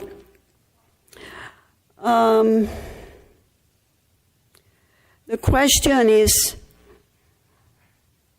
are we willing to pay for some people's hobbies? Let's put it this another way. If I usually pay all my bills by the end of the month, but if I decided to use credit cards and not pay, would I expect the city to pay for those? Probably not. Most likely not. Absolutely not. So in the same way, I would say, it's still a new project, but because we involved already $8 million, it's not a reason to keep on putting that money if that group is not able to bring their finance together. And there's no reason why their income should not be sufficient and the city will have to pay for it. It's their sport, it's their hobbies, but it's just not right for the rest of us. Thank you. Thank you, ma'am. Yes, ma'am. Good evening. I'm Agnes Lightfoot. I live here in Palm Coast and have been here for the outset since the very first day that we opened up the tennis center. I love the way it is now. Why? Because we're doing some good things. But I want to make sure that you, the city council members, keep a couple things in mind. Maintenance. We got to maintain those courts. Otherwise, we lose all the beauty that we have now. The other thing, you have to develop, or we have to put together a youth program so that the young people and our new community, because we're growing, have some way to bring their kids to learn tennis. So we have to have that. Now, do we have to have it from the city or from the USTA? That's your job. But the other thing that I want you to keep in mind is pickleball. I want you to keep in mind because it is growing. Some of our local members here went to another city to play in a tournament. 500 people. That's revenue. We could grow the Southern Recreation Center just through our pickleball. Look at the numbers. They're already there. So I'd like for you to take a close look at that. I know you've gotten a lot of comments today. Some of it you've already been in touch with, but keep those things in mind. The maintenance of the facility, the youth program, and the pickleball program. Thank you for your time. Thank you, Ms. Lightfoot. Yes, sir. My name is Mike McCauley. I'm a tennis player. I've been a resident for 27 years in the county. Dave Sullivan helped put together some pickleball courts with me a few years ago, and one of the questions that he kept asking was, what about the maintenance? Well, as you know, clay courts are a lot more expensive. $1,600 for a pallet of clay. 2 inches of rain tomorrow and it's gone. Well, the city's got to, you got to come in and put another pallet down. If you don't, people slip and fall, break their ankles, or get hurt. the purpose of the clay. That's why you have a clay court, and that's why we play on clay. I would argue that you cannot be conservative on this issue. You must expand. I owned a business for 42 years. You can't sit around. You've got to expand. You've got to grow. USTA will make it grow. John Hudson is a friend of mine. I love John Hudson. I've known him. My first lesson was with John Hudson and his academy. I'd love to have John Hudson's academy come in, and also the USTA Florida. Now, your question that you ask about language, I think it's very important in your contract. Change the language, make it. You've got a lawyer over here, you're paying him a lot of money. Let's get the language set up so that you can be happy, that Dave can be happy, all of the council people can be happy, but it must expand. You cannot let it just be, we're just going to be conservative. You need it to grow, and I think the comment that was made about young people, between 3 o'clock and 7 o'clock, the courts are open. Okay, let's bring in those elementary school kids. That's what it's all about. Let's get some scholarships for those kids. Tennis is a very expensive sport. Lessons cost a lot of money. To do that, we got USTA. They can get a hold of that money. And it's very important that young people expand with our program. And I think, any question? That's about it. Okay. Thank you, sir. Anyone else for public comment? Yes, ma'am. You've already spoken, right? No, ma'am, you cannot. Okay, seeing no one, anyone else for public comment? Seeing no one come forward, we'll bring it back to the dais. So, can we get a recommendation on way forward? We could say wait. Just have one more comment. Go right ahead, sir. I was chairman of the Tourist Development Council when we agreed to the $700,000 plus as kind of seed money for the Southern Recreation Center. One of the keys on that was, and I didn't bring it up before, nobody else did, is that a lot of the justification, if you were there, was because it'll attract tourists into the city. So whatever way we go, I think that's another major point. Which way of going is better for attracting more tournaments and therefore tourists and heads in beds and that kind of thing? Because the justification for the Southern Recreation Center, a lot of it was based on the fact of the increase in tourism and therefore the improvement to the economy. So I think that's a part of it. No matter what we do as a final decision, that has to be an important part of the plan. That's all. Well, it's part of the grant, so legally it has to be. Yeah.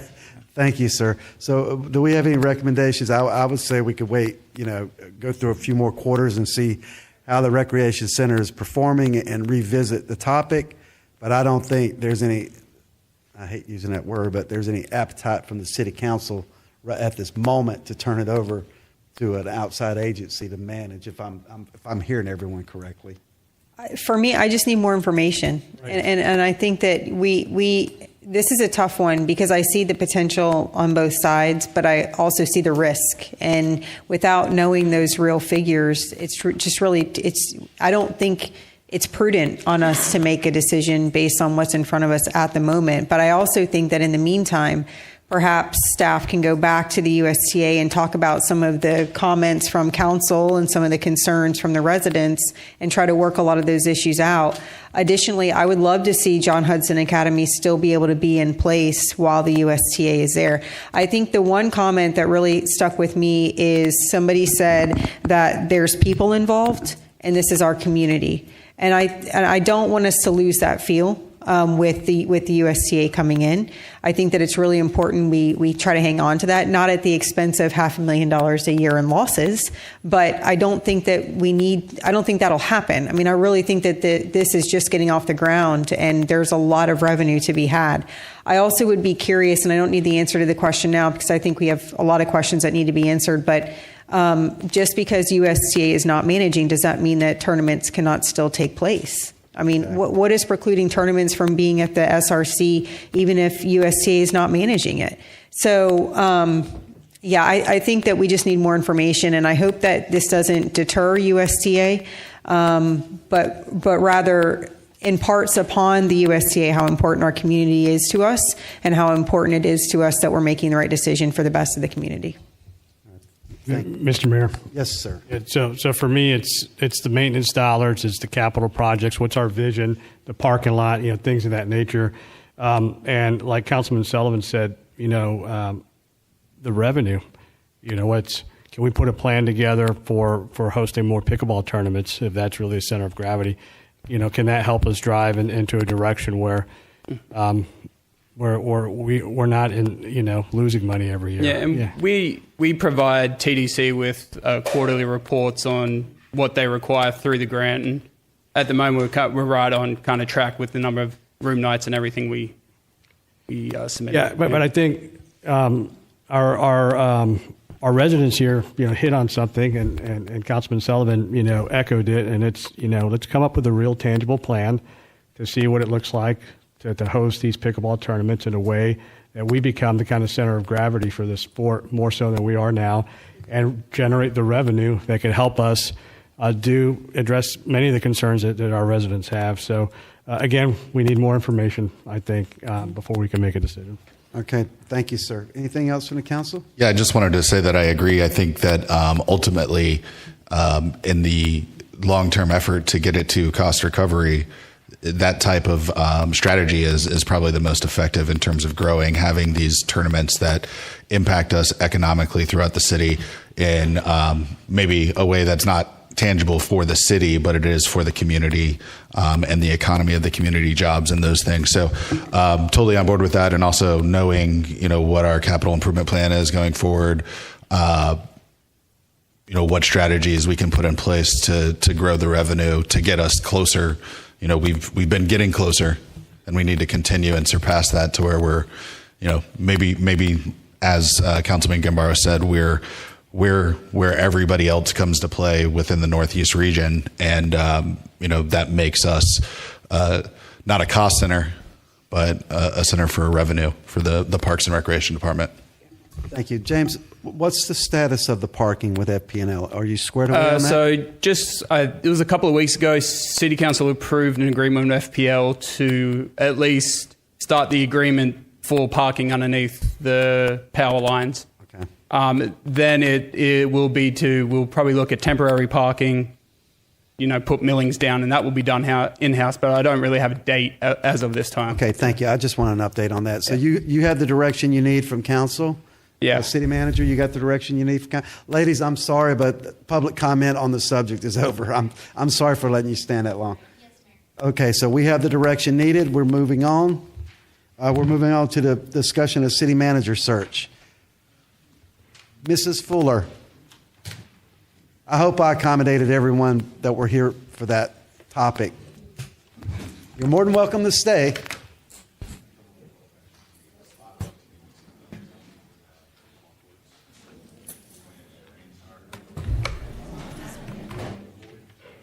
Good evening. Good evening, Mayor, City Council. Ms. Fuller, give the room a few minutes, okay? Thank you.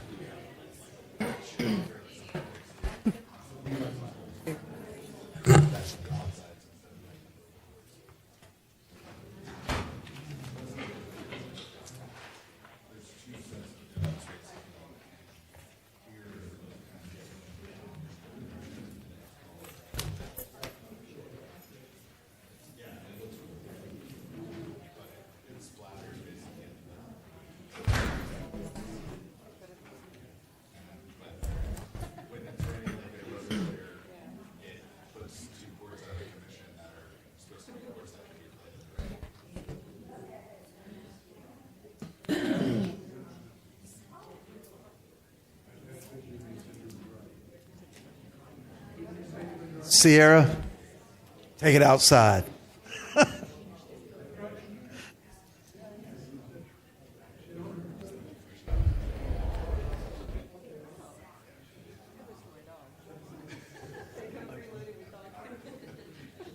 You're okay. We know you're old. Okay, Ms. Fuller, the floor is yours. Thank you, sir.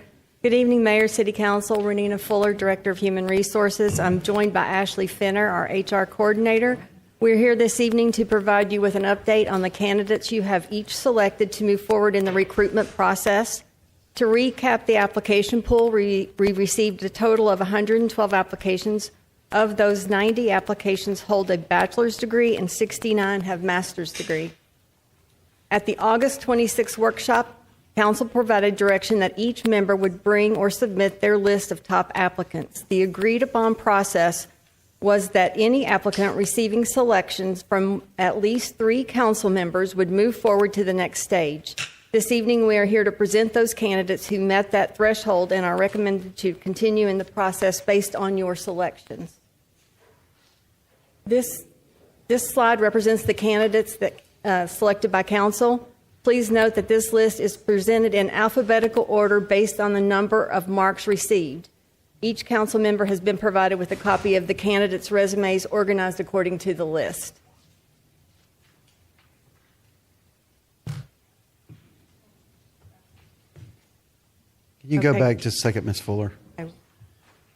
Okay, I'm good. Everybody else good? Yeah, I looked at it. So we're seeking a direction from council on how council wishes to proceed with the narrowing down of the current list of selected candidates. Your feedback today will help us guide the next steps of the process. Thank you, ma'am. Council? Mr. Mayor? Yes, Councilman Geber. So just a couple items. One, I just wanted to ask the council if any of us personally know any of the applicants that applied. Does anyone I don't. Does anyone know Not any of anybody these? on this list. Can you go back to the list? I don't think anybody that I know is on this list. No. Oh. Okay. And then I think you would know, Ty. I haven't seen this until just now. No, I'm talking about all you've seen all the applications. That's what No, I just didn't know who made the who made the final. You had somebody you knew that were on the initial list? Yeah, there's a couple people from Really? Palm Coast. Okay. Yeah. All right. No worries. Okay. You too? Just one. Okay. I was kind of impressed. I thought it was fairly consistent. Yes. We looked at Well, I told Lauren today I was surprised that so many of us put those top 4 with those total 4 that all of us agreed on those individuals. me on one. I did want to just highlight one candidate that I think got 2 votes, and that was so I picked 2, Norman West and Anthony Shembri, because when I looked at the requirements that were posted in our advertisement, it was clear that we were looking for an executive, somebody that had multiple years of experience. Vice Mayor, you made it a really big deal about having budget experience going forward. And so when I looked at Norman West and removing the fact that he's a brigadier general, which to me, that's somebody that's achieved and become an executive, right? But removing that, just looking at his record, you look at his resume, CEO, Chief of Staff of the Defense Health Agency. Okay, that's an organization that manages 9.6 million patients, 45 hospitals, 93 medical, dental, veterinary clinics. Vice Mayor managed over a program and budget of over $56 billion. And then as a commander or the command surgeon for Air Mobility Command, $1.4 billion, managed 5,000 medical personnel. So this is somebody that is an executive that knows how to manage staff, that knows how to manage budgets, and has done it under austere conditions. Commanded the medical task force in Afghanistan. All right, and it wasn't just U.S. forces; it was NATO coalition. So what does that mean? That means all of our NATO partners that served in the ISAF mission, right? So somebody that knows how to lead in a way that can work with people from different backgrounds, languages, and everything. I can tell you that's exponentially harder than just managing U.S. forces. Absolutely, that's why I'm bringing it up. Yeah, it's so when I look at an executive, out of all the applicants that we received, Mr. Shembri and Mr. West were the 2 that really jumped out at me based on what we had in the advertisement, but also what we shared were some of our concerns. And so, in addition to the group that's captured here, I think Mr. West is probably somebody we should at least have a conversation with. going forward. The other thing is, and we can talk through this, in a little bit, but, I want to make sure that as we move forward, we do a good background check, okay? And Mr. West has an active TSSCI, right? Top secret, special compartmentalized clearance, which they just don't hand that out. And so from a vetting perspective, I think that's helpful in knowing that we're going to get somebody that the background has been very well vetted and brings leadership as a proven executive, as a potential candidate. And then that's not even counting the stuff that he's done in the private sector since he's retired from the Air Force. 1, 2, 3, 4 master's degrees. And so, yeah.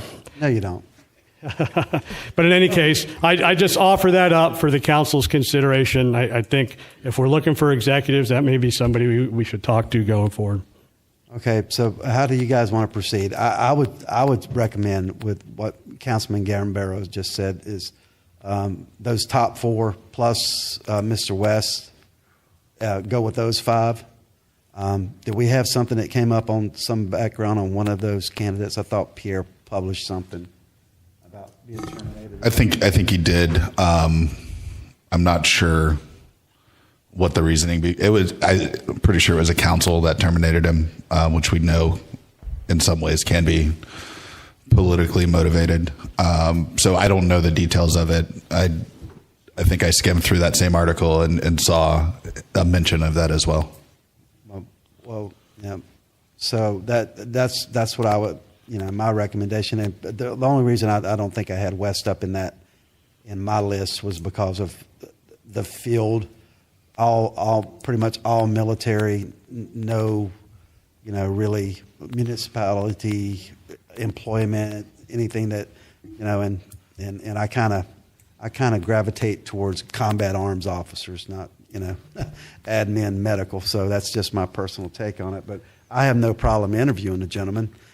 So any comments from the council as far as moving forward? Yeah, I have a problem changing the process that we agreed upon. So then do we get into, well, I like this person and Councilman Sullivan likes this person and Councilman Miller likes this person.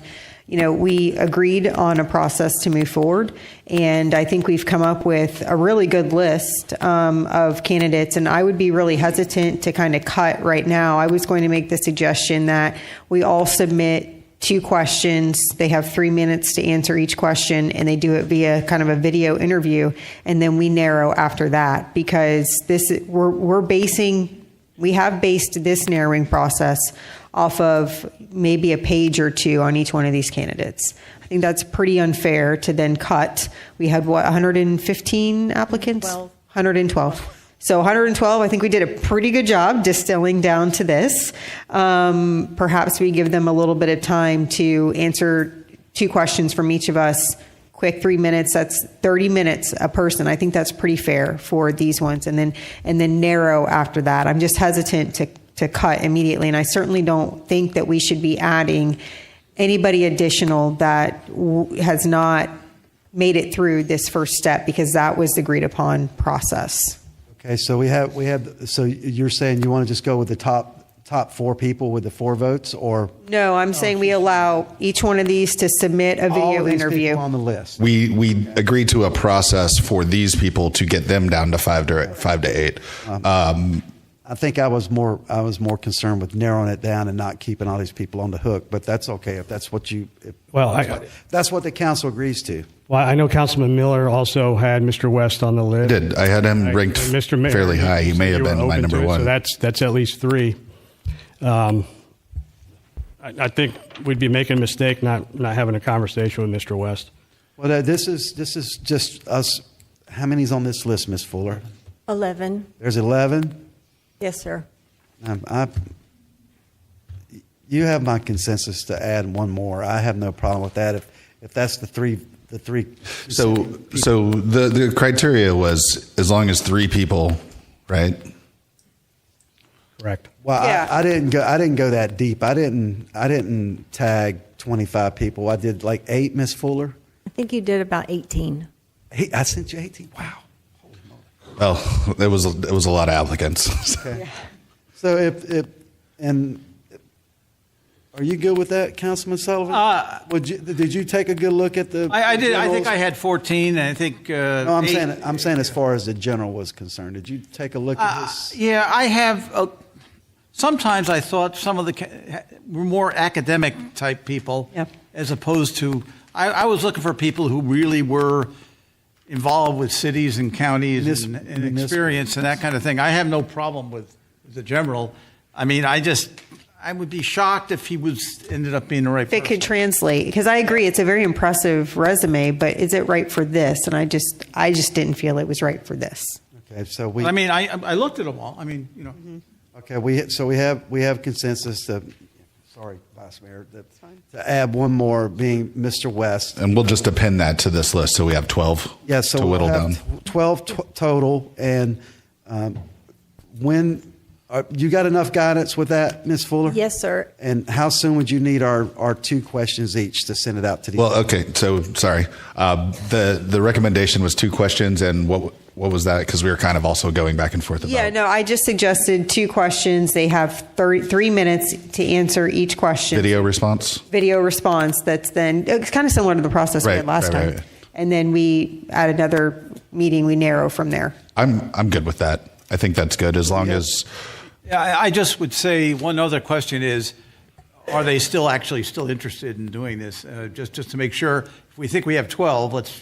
Have we engaged with these applicants at all to tell them that they've made a cut? Yeah. No, not the 11. I have not Okay. contacted Okay, them, well- but they have been. I have been in contact with them, keeping them apprised of the process. Okay, so they know the process is ongoing.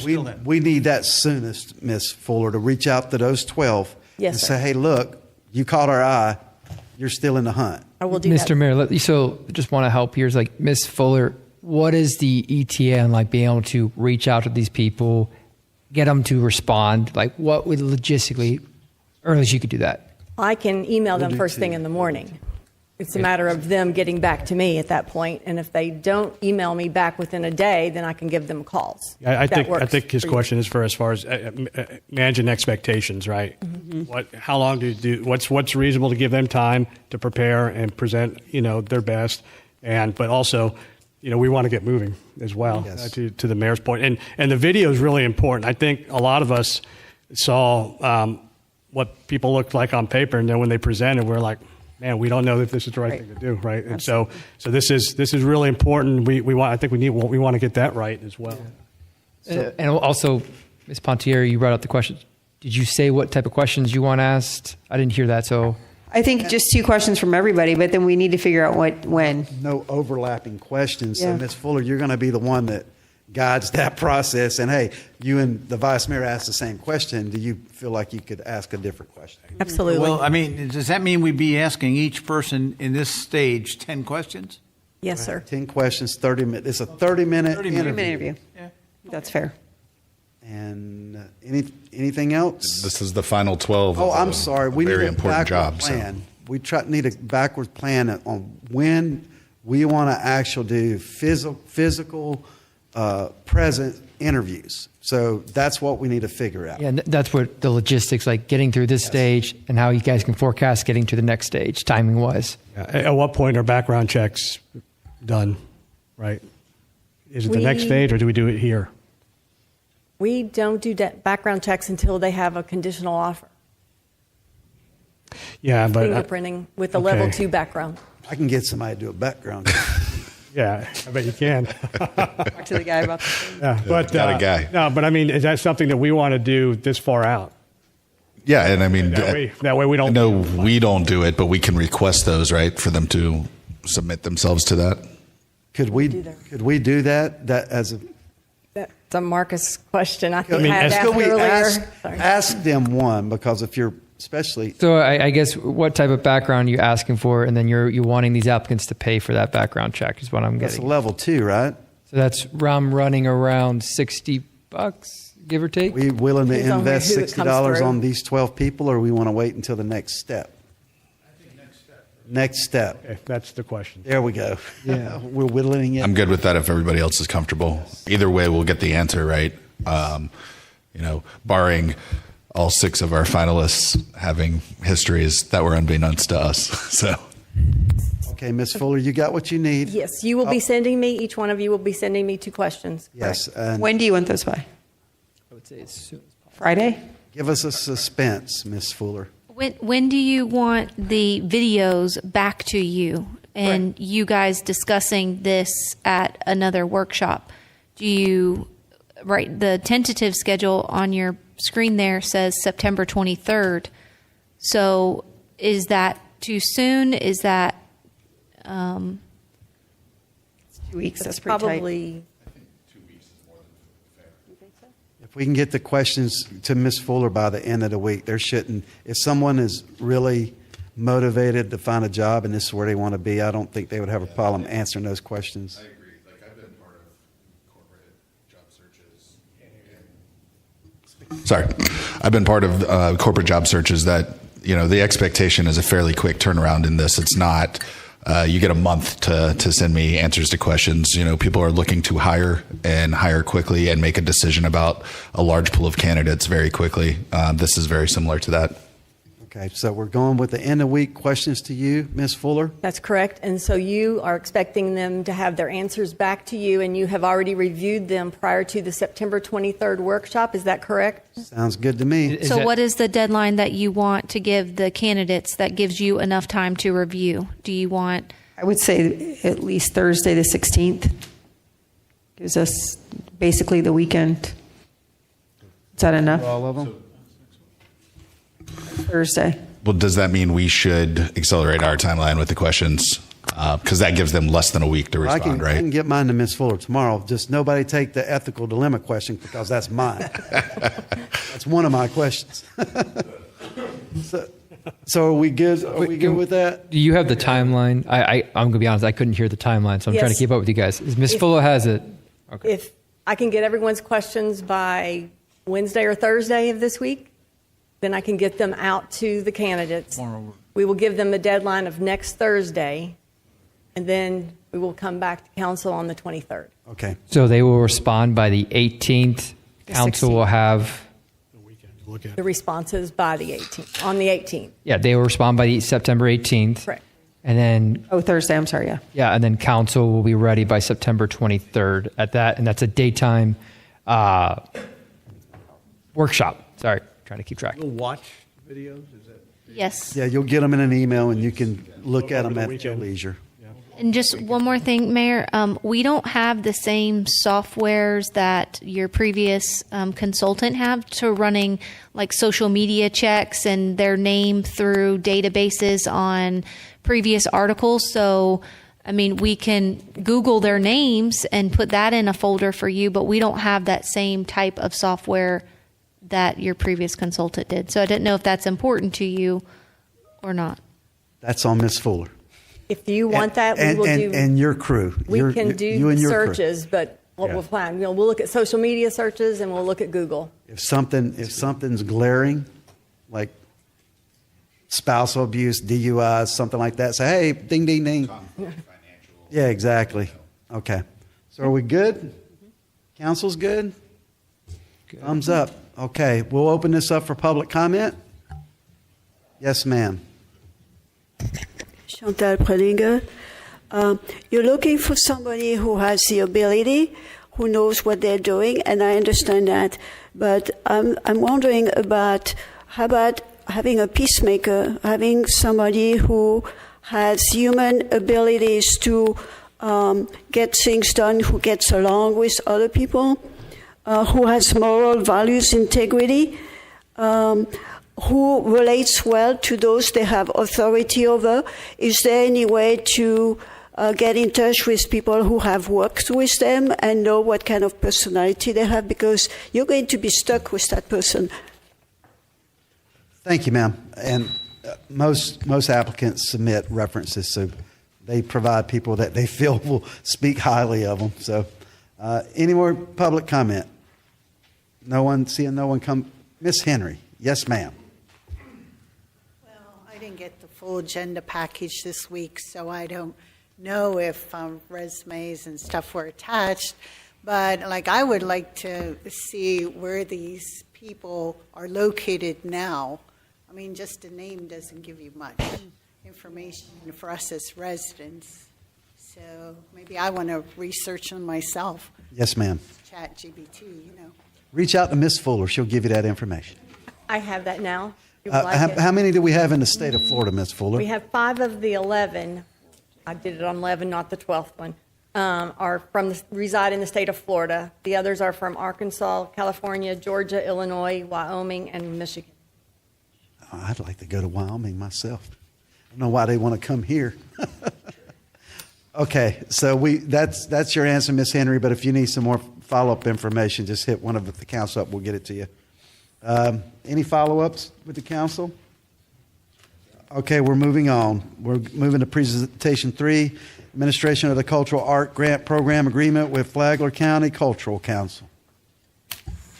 Mayor, City Council, as you requested at the end of one of your meetings to review the agreement with Flagler County Cultural Council, James has created a presentation to walk you through that agreement, and we will take any direction that you have.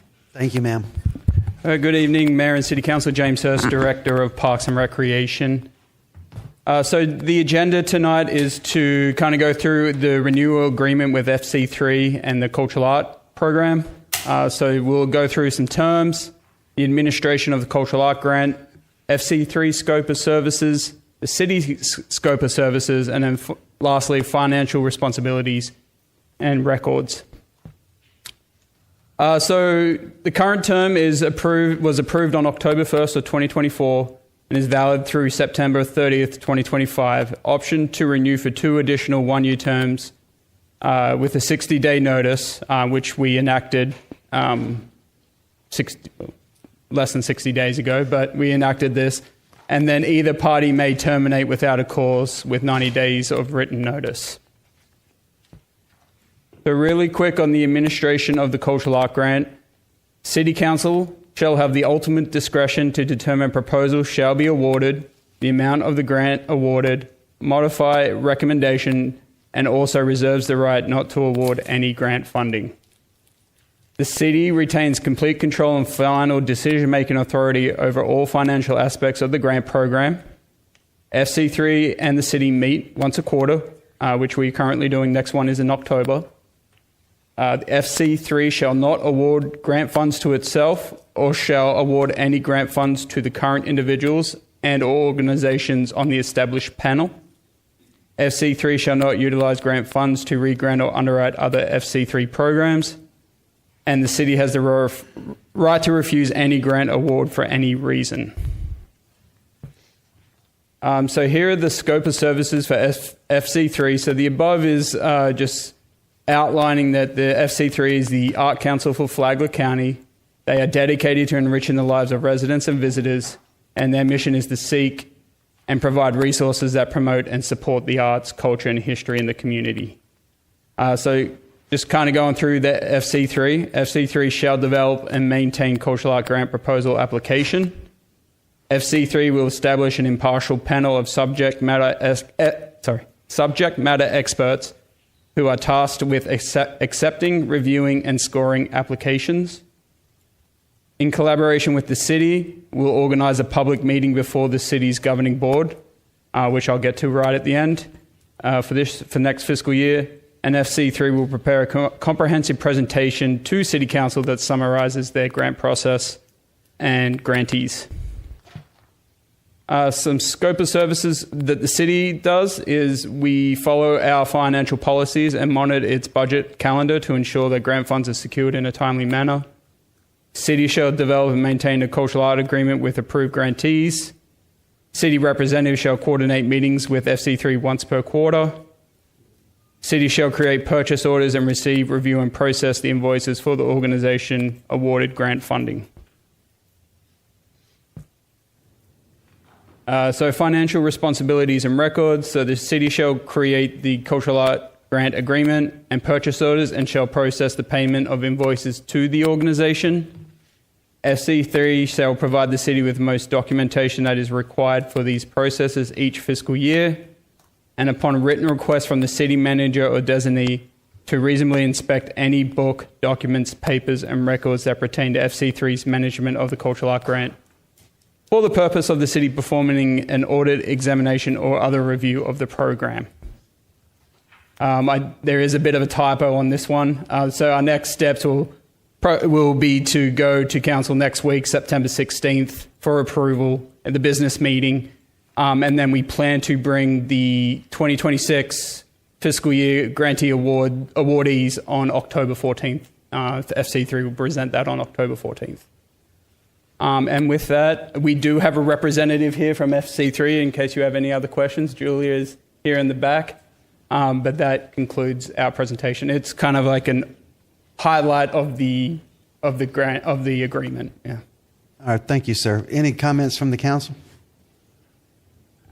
I just want to make a general comment. I know that this was the first year that FC3 managed these grants. I think it's safe to say we had a few hiccups, but I also understand that FC3 has made some stark effort to improve the process, improve the program. I appreciate, I believe the county attorney is actually coming to the next FC3 meeting to talk about operating under the sunshine and what that means, how that's applicable, et cetera, which I think can only improve the process and the transparency granted to a process like this. So I appreciate that as well. So I just hope that as we move forward, we can have a smooth process working in concert with our other organizations in the community and our staff. So thank you. And thank you, Julia, for being here. Yes, Councilman. Some experience on FC3. Because it was a 501c3 when we set it up, elected officials could only be ex officio members of the board.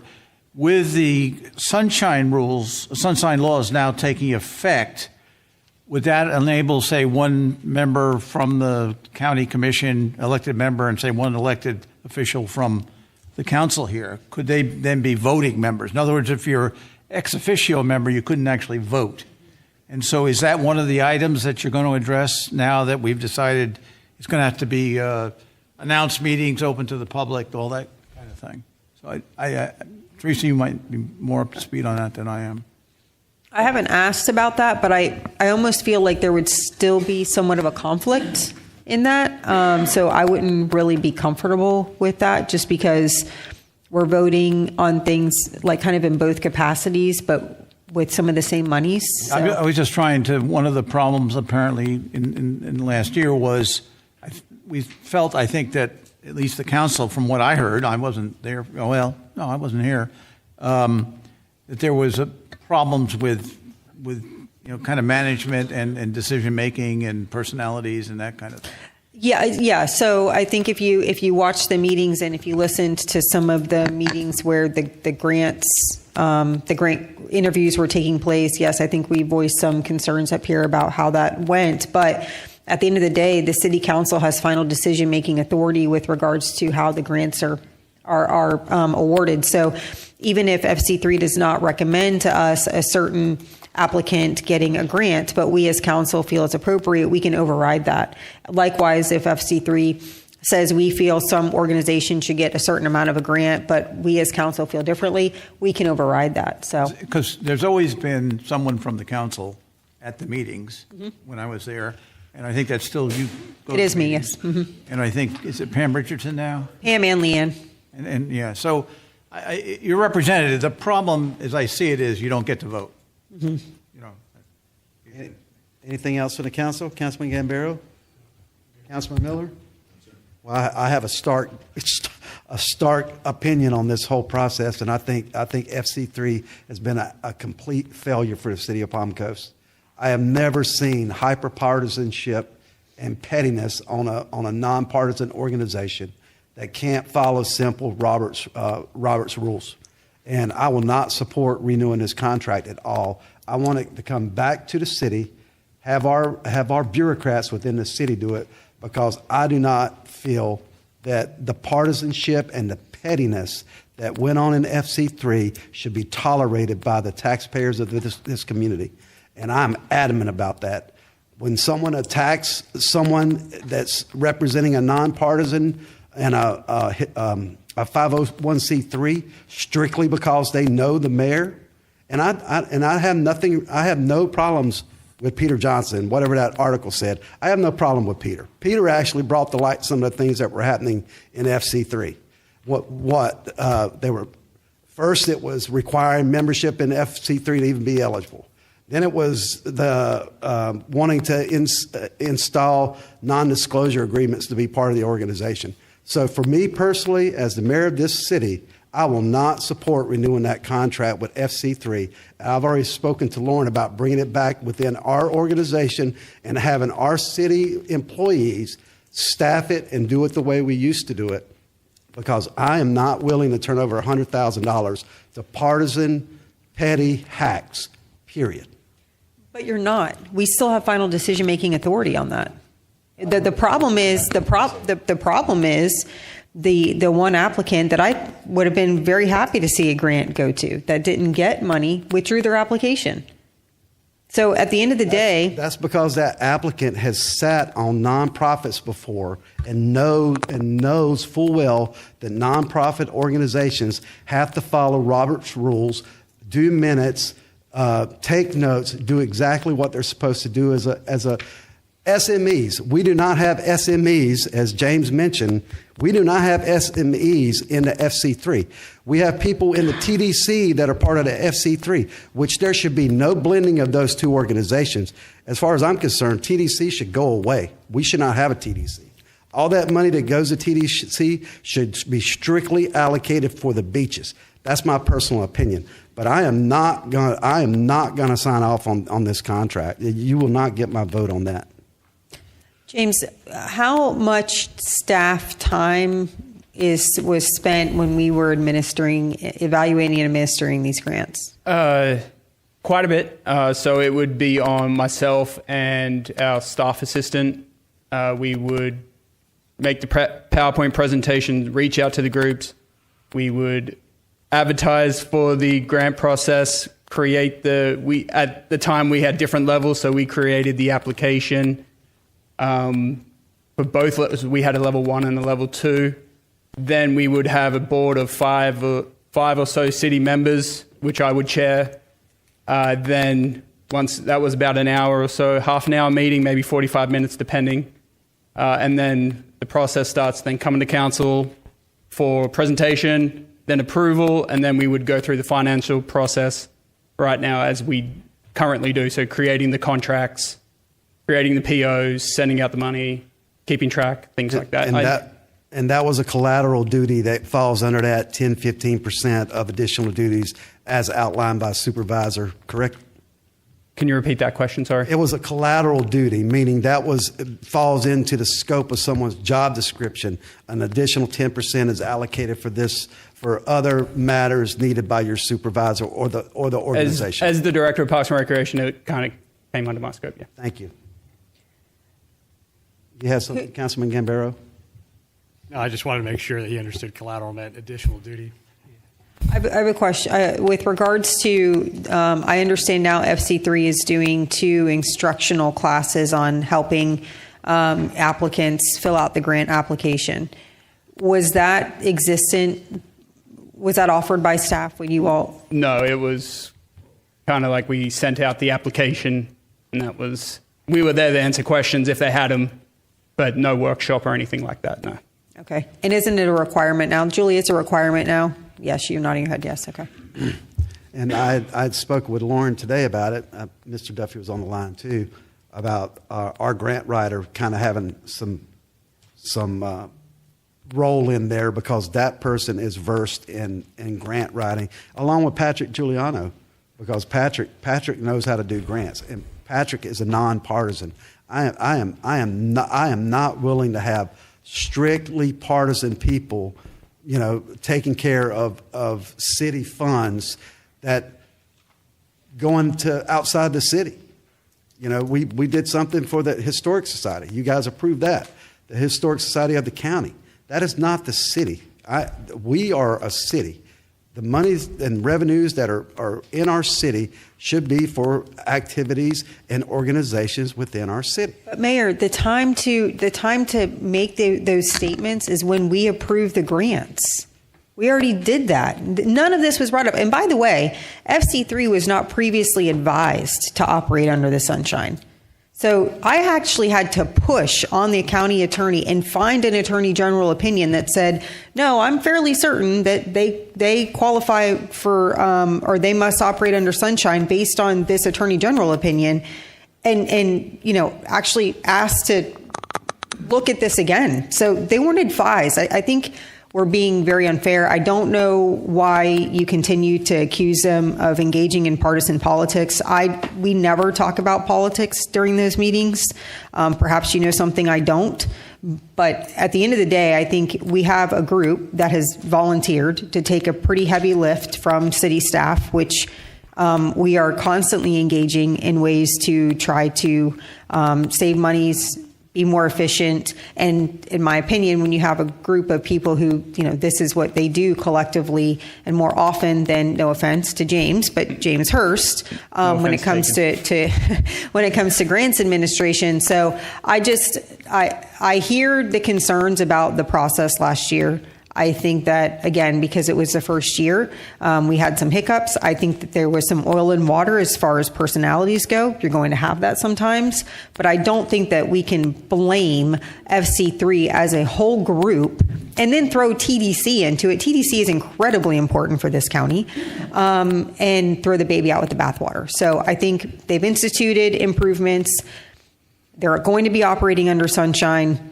I support them administering these grants for 1 year, at least one more year. It's a 1 year extension of the contract, and let's see. Hopefully, these issues will not repeat themselves. You've got one member of that board that's facing a defamation lawsuit for the things that's happened in the past 6 months. Well, then that will figure itself out in the legal system. Okay. Any more comments on this matter? Just for the record, I will not be voting to renew this contract. Any further comments from the council? No, sir. It is on the agenda for next week that you already have, so I just wanted to make sure that you all were aware of that. Any comments from the council? City attorney? Public comment first. I got that part. We're going to open it up for public comment. If you have any public comments, please come forward.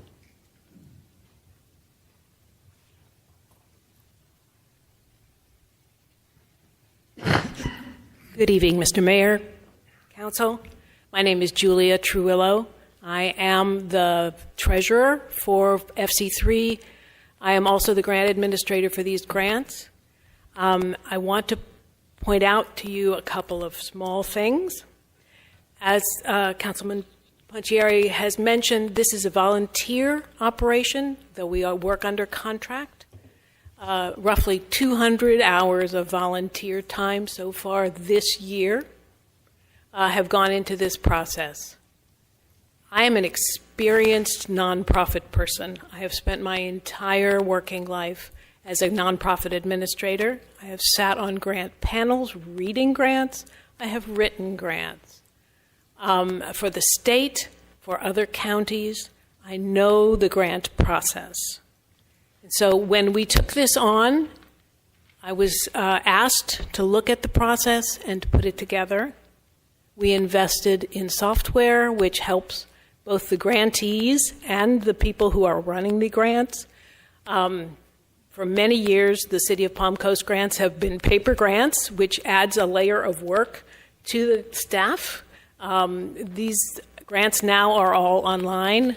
All the materials are online, and all the backup for all the materials are online. All of that has been shared with the city at their request and with the grant applicants at their request. So, 200 free hours of service. In the last year, the grant committee met in December, software was purchased, the grants were open to the public in February, and the grant window, we had a rapid grant window for the first time, which probably accounted for some of our errors. Grant window closed February 28th, giving us 2 weeks longer than the state of Florida gave their applicants this year. Grant review panel met on March the 7th. Council approved the first grant on March 18th. Second grant window opened on March 28th. Second grant window closed on April 30th, much longer application period. Grant review panel met on May the 12th, and you approved those grants on June 17th.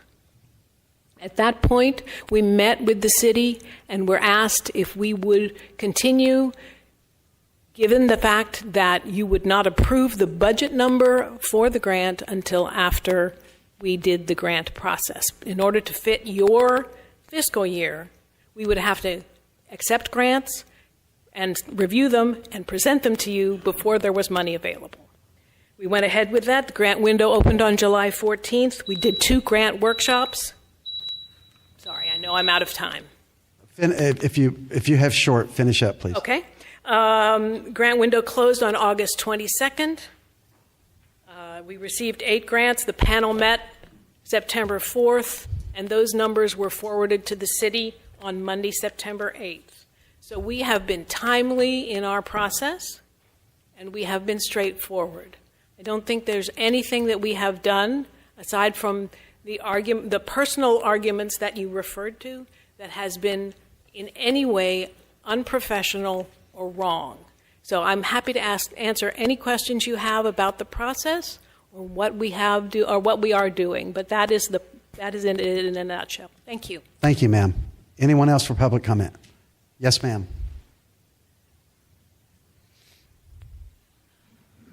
Lisa Pabst. I'm here this evening not to keep beating a dead horse, but to also say that, Ms. Pontieri, you do realize that it was politically motivated, because you received this email that was bashing me and the mayor for possibly going after or FC3 and being sent to this meeting by the mayor. And this is an email that I also sent to you by Nancy Crouch. Nancy Crouch has continued to go in this community and cause trouble for Palm Coast Historical Society. And I have been feeling the repercussions from it since I brought to your attention about the Roberts rules and them not following any rules. You were also at that meeting, and you also witnessed them not even having a quorum to do this committee, this review committee. So, these are things I brought to the diocese's attention only to correct them, not for me to get personal criticism back from this organization that is supposed to be helping our community and helping nonprofits. They also, I would like to know, I have since found out that this is an organization that was supposed to be writing grants for our community and creating income for our community with the nonprofits. They have yet to do get one grant for Flagler County or for Palm Coast for anything. So my suggestion to you is, why are we instilling in them this kind of $100,000 of taxpayers' money? Then they keep talking about how they paid $5,000 for this program. That $5,000 came out of $40,000 from TDC. That is still tax-paying money that came from. So they didn't actually pay for anything. Taxpayers paid for that money.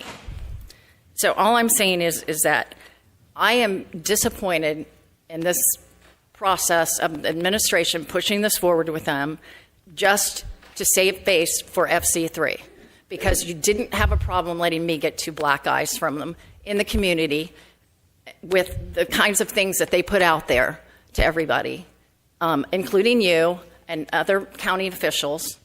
And nobody has ever apologized to me or to the Palm Coast Historical Society for what we were put through. Thank you. Thank you, ma'am. Anyone else for public comment? Seeing no one come forward, I'll bring it back to the dais. Any follow-ups? Yeah, I want to directly address Ms. Pabst, your comments, because I sat up here and very much did stand up for the Palm Coast Historical Society. I very much did tell FC3, you need to give the Palm Coast Historical Society and Ms. Pabst a little bit of grace here, because This was her first time going through the process. I would expect more professionalism moving forward. I very much reprimanded Ms. Anderson and Mr. Johnson for the way that they spoke to you during that interview. So to come up here and say that they have not been reprimanded or there has not been very stern communication to them is incredibly incorrect. Matter of fact, I believe, and I can check on this, but I believe after that, there were people actually removed from the grant review board based on that meeting and those comments and what occurred during that interview process. I'm looking at the email that you're referring to, and I'm sorry, I don't see this as being a political email. That's my opinion.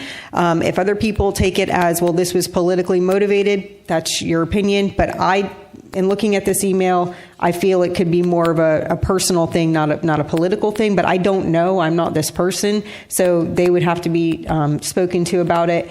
But at the end of the day, if we're looking at whether or not it is in the best interest of the city to have an organization of volunteers and subject matter experts distribute a grant through a process that they have agreed to improve and a process that they've agreed to operate under the sunshine the way that it should be, it's just my opinion that that's the way that it should move forward. I'm one of 5. So I wish you would have not withdrawn your application, because I sat up here and said I would have been in favor of giving the Palm Coast Historical Society grant money. So it's an unfortunate situation. I'd like to see us move forward in a positive way, as I've stated before. Thank you, ma'am. I'll still reiterate that I don't think they have SMEs in that organization that can handle grants. Any further follow-up from the City Council? Did you have something to say, Mr. Duffy? I just wanted to actually get direction to the city manager, so what council wants to do on this item. If you want to move forward with this contract, are there any changes you want to be made to the contract? Since staff and myself will need to do that, but kind of haven't got any direction from city council on what you want to do this item yet. Well, you have my direction. I just had one. Is there anything in the redo of the contract that talks about the sunshine, having the meetings in the sunshine? I will be adding that to make sure. It does not, because, so just to clear that up, that was under the Flagler County where they were required to, under what they were doing for City of Palm Coast, technically we're not required. But as Ms. Pontieri, it doesn't hurt for them to meet under that sunshine requirement.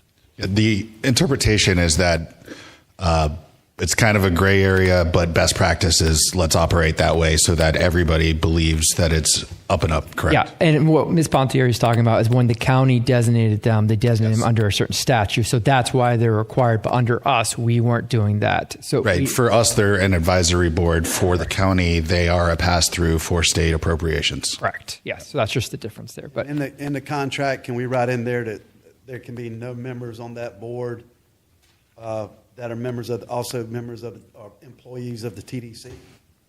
That doesn't exist now. Yeah. If council gives me that direction, sir. I have no issue with that.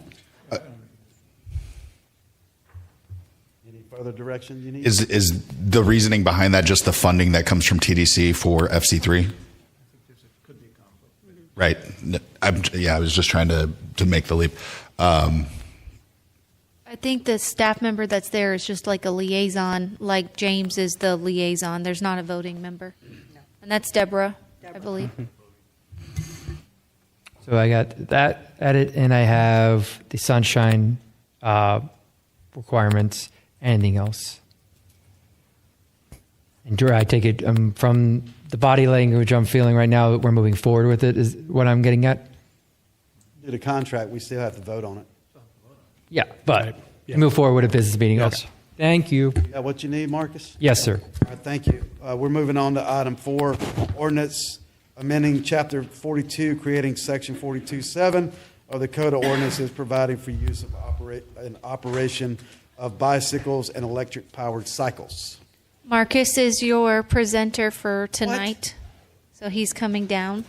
Oh. The tables have turned. I'll just say on my drive in this evening as he's getting set up, there were 3 young men on an e-bike doing wheelies And on the back, they had a T-shirt that said "Law-abiding citizen," which I thought was pretty fun. They were taking them off of sweet Say jumps. again? And What did they have? They law-abiding had a citizen. T-shirt, and on the back it said "Law-abiding citizen" as they're doing wheelies. Which, by the way, when I did my ride along with Sheriff Staley, we pulled somebody over that was doing a wheelie on a regular motorcycle going down Belterre extremely fast. So, anyways, and that's when we, I think, had our first discussion that he was going to talk to his general counsel about this. So, I'm glad we're bringing this to the table. All right, Mr. Duffy, you have the floor. All right. Good evening, Mr. Mayor, City Council, City Attorney Marcus Duffy here at your pleasure. In the previous meeting, you asked me to come back and give a presentation and have a draft of an ordinance for you guys to review regarding electronic bicycles, and also known as e-bikes. We do have in the back of the room members of the Fauquier County Sheriff's Office who have helped me work on this. So if there are any questions that come up, they are here to help as well. So this is just a little overview of what I'm going to talk about today. The Florida statutes, definitions that I put in that ordinance, proper usage, and if people do not follow the proper usage requirements, the penalties that they would have to face. So the two main statutes that we drafted this ordinance off is 316.008 and 316.20655, in which pretty much those ordinance or statutes give you the power to regulate roads, but also regulate e-bikes on sidewalks and things of those natures. So here's kind of like where I went with the definitions of between a bicycle and an e-bike.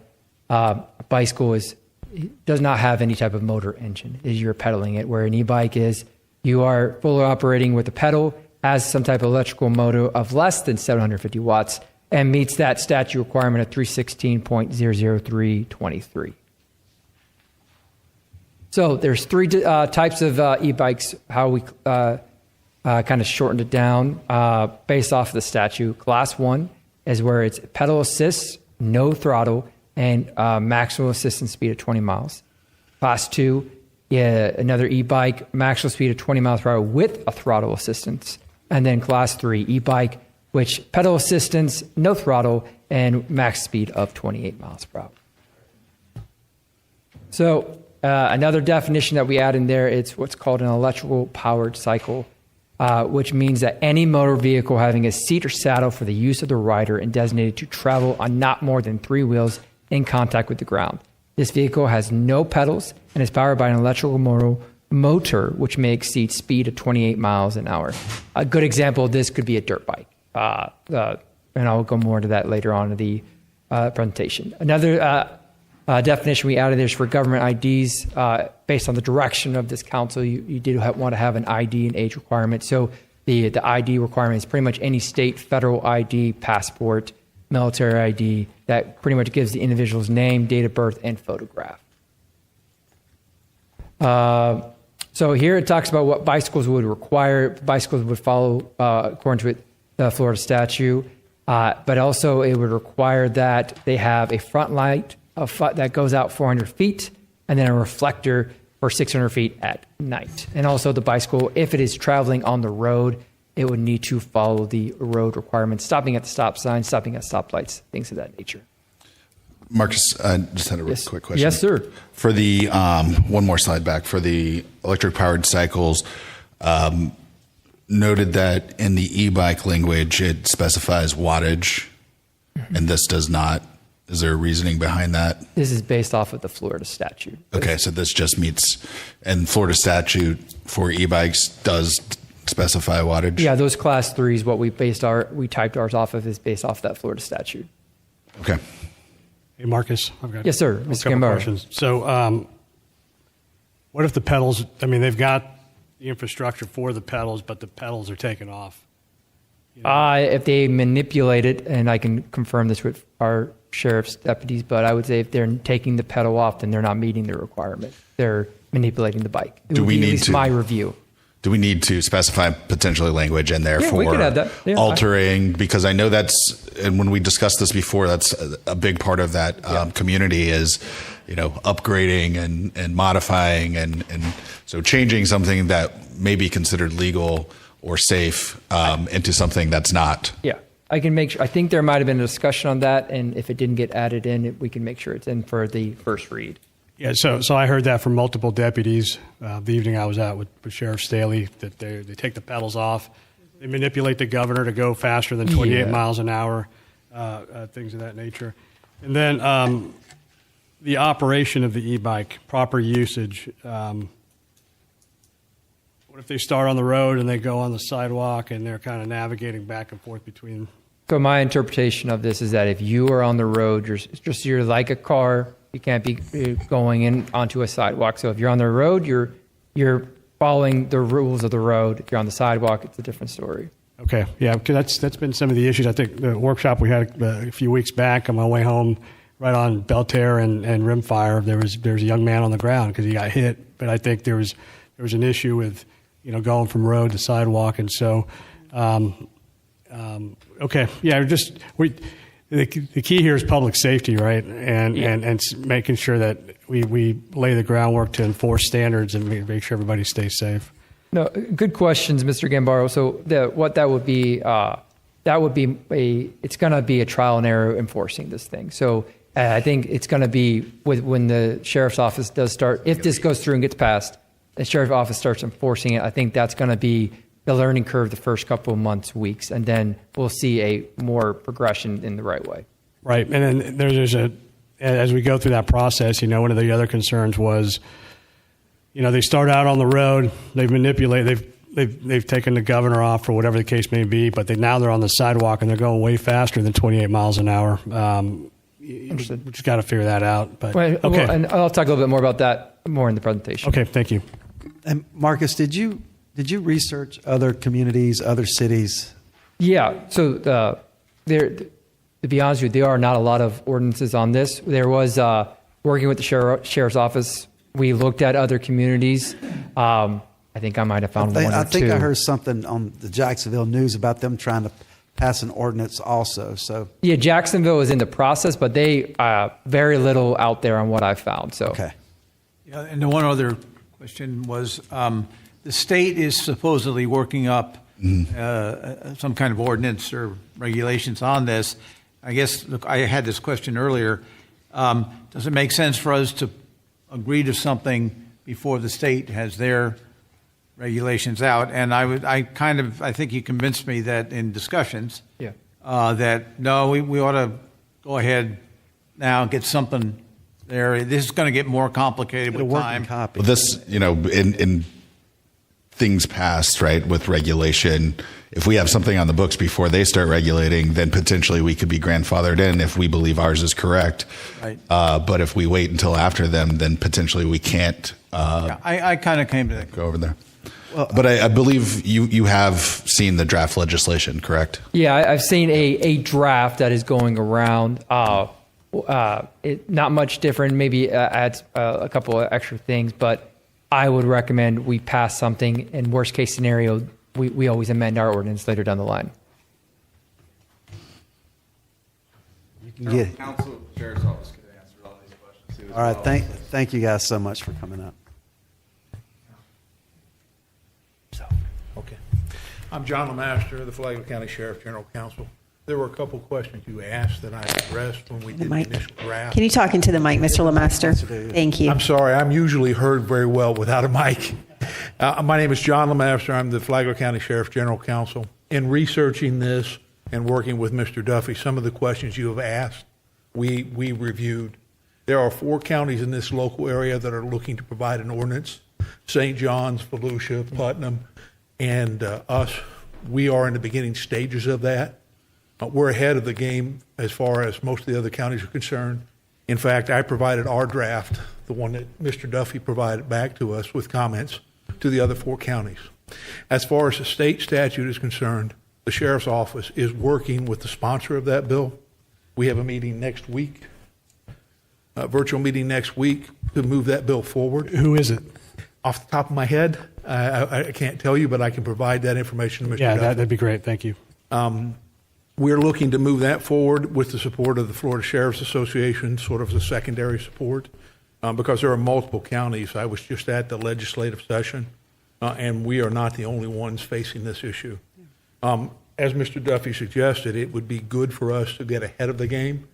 Nothing that Mr. Duffy has suggested is contrary to the draft bill that I've seen. It would fall sort of hand in glove with that. And as for manipulating the bikes, sir, the e-bikes, you were talking about taking governors off, that would invalidate that as an electronic bike. That's actually part of the statute.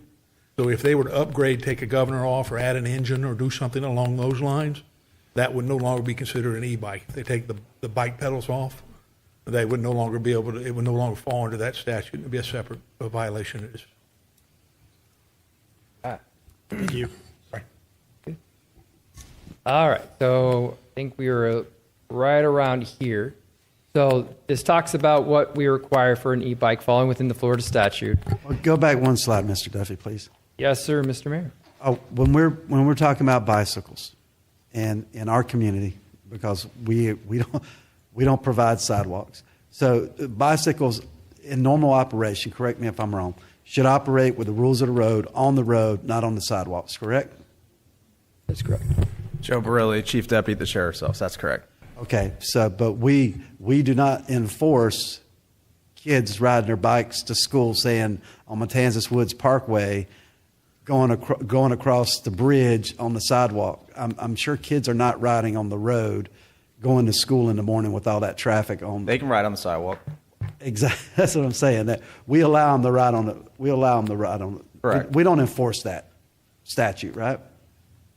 That's no longer. They got rid of that a few years ago. No, You can ride on the sidewalk. Okay, so they can ride on the sidewalk and the road. What this is saying, if they ride on the road, they have to follow the rules of the road. There used to be a law that said a bicycle couldn't be on a sidewalk. Okay. It's been several years since they changed all that. right, thank you. I just want to clarify. That's what I was getting at because we don't have sidewalks like typical cities. No. Okay, go right ahead, Mr. Duffy. Okay, so again, just meeting the requirements of the Florida statute, and then like we had for the bicycle, it has a 500 feet for a front headlight at night, and then a reflector for 600 feet. This next paragraph, so before you give me your comments, I've already had spoken with you all, and I will make edits to this, but we were talking with Mr. LeMaster. The goal of this was if you're on a sidewalk that's not by a road, or if you're on a bike path, that we don't have e-bikers going at very, very fast speed. So that the 10 miles per hour, that's where that was supposed to be.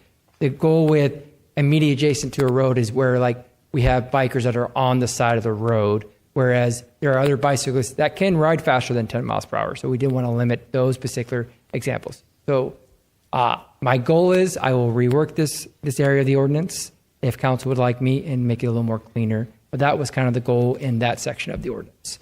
I will pause there for questions. Yeah, sorry. Thank you for stopping here because this language didn't sit right with me. I just don't think it's very clear at all.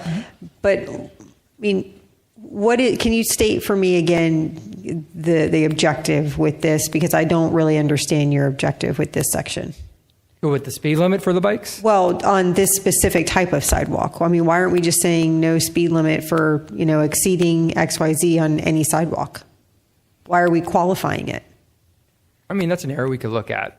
I mean, it was just we reviewing the statute, it doesn't very clarify what's between a bike path and a sidewalk. A sidewalk can also be considered a part of a road. So that's why I was going into that area as adjacent to a road. But the language is also very general in the Florida statute. So that's why I was trying to be specific.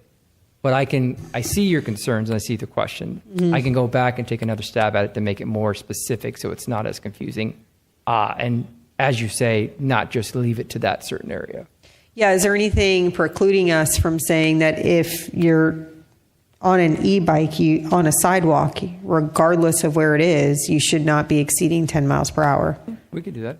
I mean, I'm only one, so I want to make sure we've got consensus, but I don't know. That's fair because you don't want them going too fast on the sidewalks. Right. Like Tracy and Leo walk every night on Matanzas Woods, and those things are so fast and so quiet. They almost got ran over the other night walking just across the bridge. Mike, on the same thing, I think we allow people walking a dog to have a 6-foot leash. I was concerned about that too. Your dog getting clotheslined. 6 or 7 feet wide, Yeah. and you can't see the leash, and that kind of thing. So, the speed there is going to be critical. I agree on some. Yeah, on sidewalks not to exceed 10 miles. I don't think you qualify it, right? You just say all sidewalks. I have no. I think We got the lawyers over there conversing. What's going on? in terms of just adjacent, I'm certain that probably state or there's some definition of that, but that also is vague to me, right? Yeah, What constitutes adjacent? Is the Pine Lakes bicycle path that's 50 feet away from the road adjacent? It's adjacent. Right. It's just farther adjacent. To what extent? Yeah. So even with that, if we're trying to differentiate the two, just to know exactly what this means. Understood, and that's why we workshop these issues so we can get them right. Yeah, I think you'd have more people who just understand. They don't have to think about, okay, is this a sidewalk where I can go faster than 10 or is it not? Let's just make it all sidewalks and then it's a very clear law. It's clear cut. More clear cut, I should say. Any questions before I move to the next slide? Perfect. Anybody else have any questions regarding that one? All right, move on, Marcus. All right, so this was based on the new legislation that was passed and City Council's directions that working with the Sheriff's Office without 15 years of age or older would be appropriate age for e-bikes in the city. Nothing precludes from if the bike does have the capability of having a passenger, that passenger can be under the age of 15, but they would need to be 15 years old to operate an e-bike in the city, and they would have to have an ID. I believe the earliest you can get one is at 11. The earliest you can get a state-issued ID is actually 5. Okay. But they can easily get one at 50. Yeah. So any questions on that? Any guidance with the age or anything like that? I'm not comfortable with that age because we were hell on wheels at 12 on bikes. And why would, if they're obeying the rules of the road, say a kid's 12 years old, but he's riding on the road and he's obeying the rules of the road, kid even knows the arm signals to turn, why would we restrict them from riding? So the idea, I think, here is that this e-bike is very similar to other type of motorized vehicles. The one thing I can remember is a moped.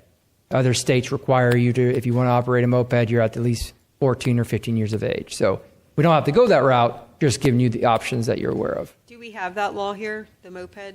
I think the moped might be older. I think when I moved here, you had to be at least 16 or 17. I recall growing up there was a statute for that. I don't know if it still exists, but You can't register them. Most of them are not able to be registered as motor vehicles, so they can't operate them on the roadway. So no one really, I haven't seen them really around anywhere. Yeah. I looked at this age too. Granted, I think times were different, but I used to ride around 3-wheelers and 4-wheelers when I was in middle school. So, I still think that there should be an age limitation on it just for the safety of kids. But I would say to maybe, if anything, to lower it to 13. I don't know, Mayor, how you feel about that? I'm more comfortable with that. I think it will definitely affect anecdotally, I see younger kids driving e-bikes on the sidewalk, to school and back. We're also talking about, though, letting parents make that decision. To what extent do we say it's a parent's decision whether or not they want to allow their child to operate an e-bike? Is that really? It's also a very big investment, right? Some of these people have spent $1,000 on an e-bike for a 12-year-old, and now we're going to say that 12-year-old can't ride it anymore. Is your kid responsible enough to ride a bike that can go above 20 miles an hour? Expect them to do what's right, obey the rules of the road. And for us military guys, for motorcycles, we couldn't even ride a motorcycle without going through defensive motorcycle. Oh, yeah, that was a process. I've had that certification since I was like 21 years old, and I think we should try in conjunction with the sheriff's department, maybe try to do like a safe drivers, because kids don't know that they're riding down the sidewalk and they're getting ready to cross the road. And that kid that got killed out on Belterra, I'm almost certain that was a Terminator truck, a rock truck. But kids don't know that you're supposed to, the law is you stop, you get off, you walk your bike across the road. And it's education. Mm-hmm. Like the sheriff says, a lot of education towards drivers.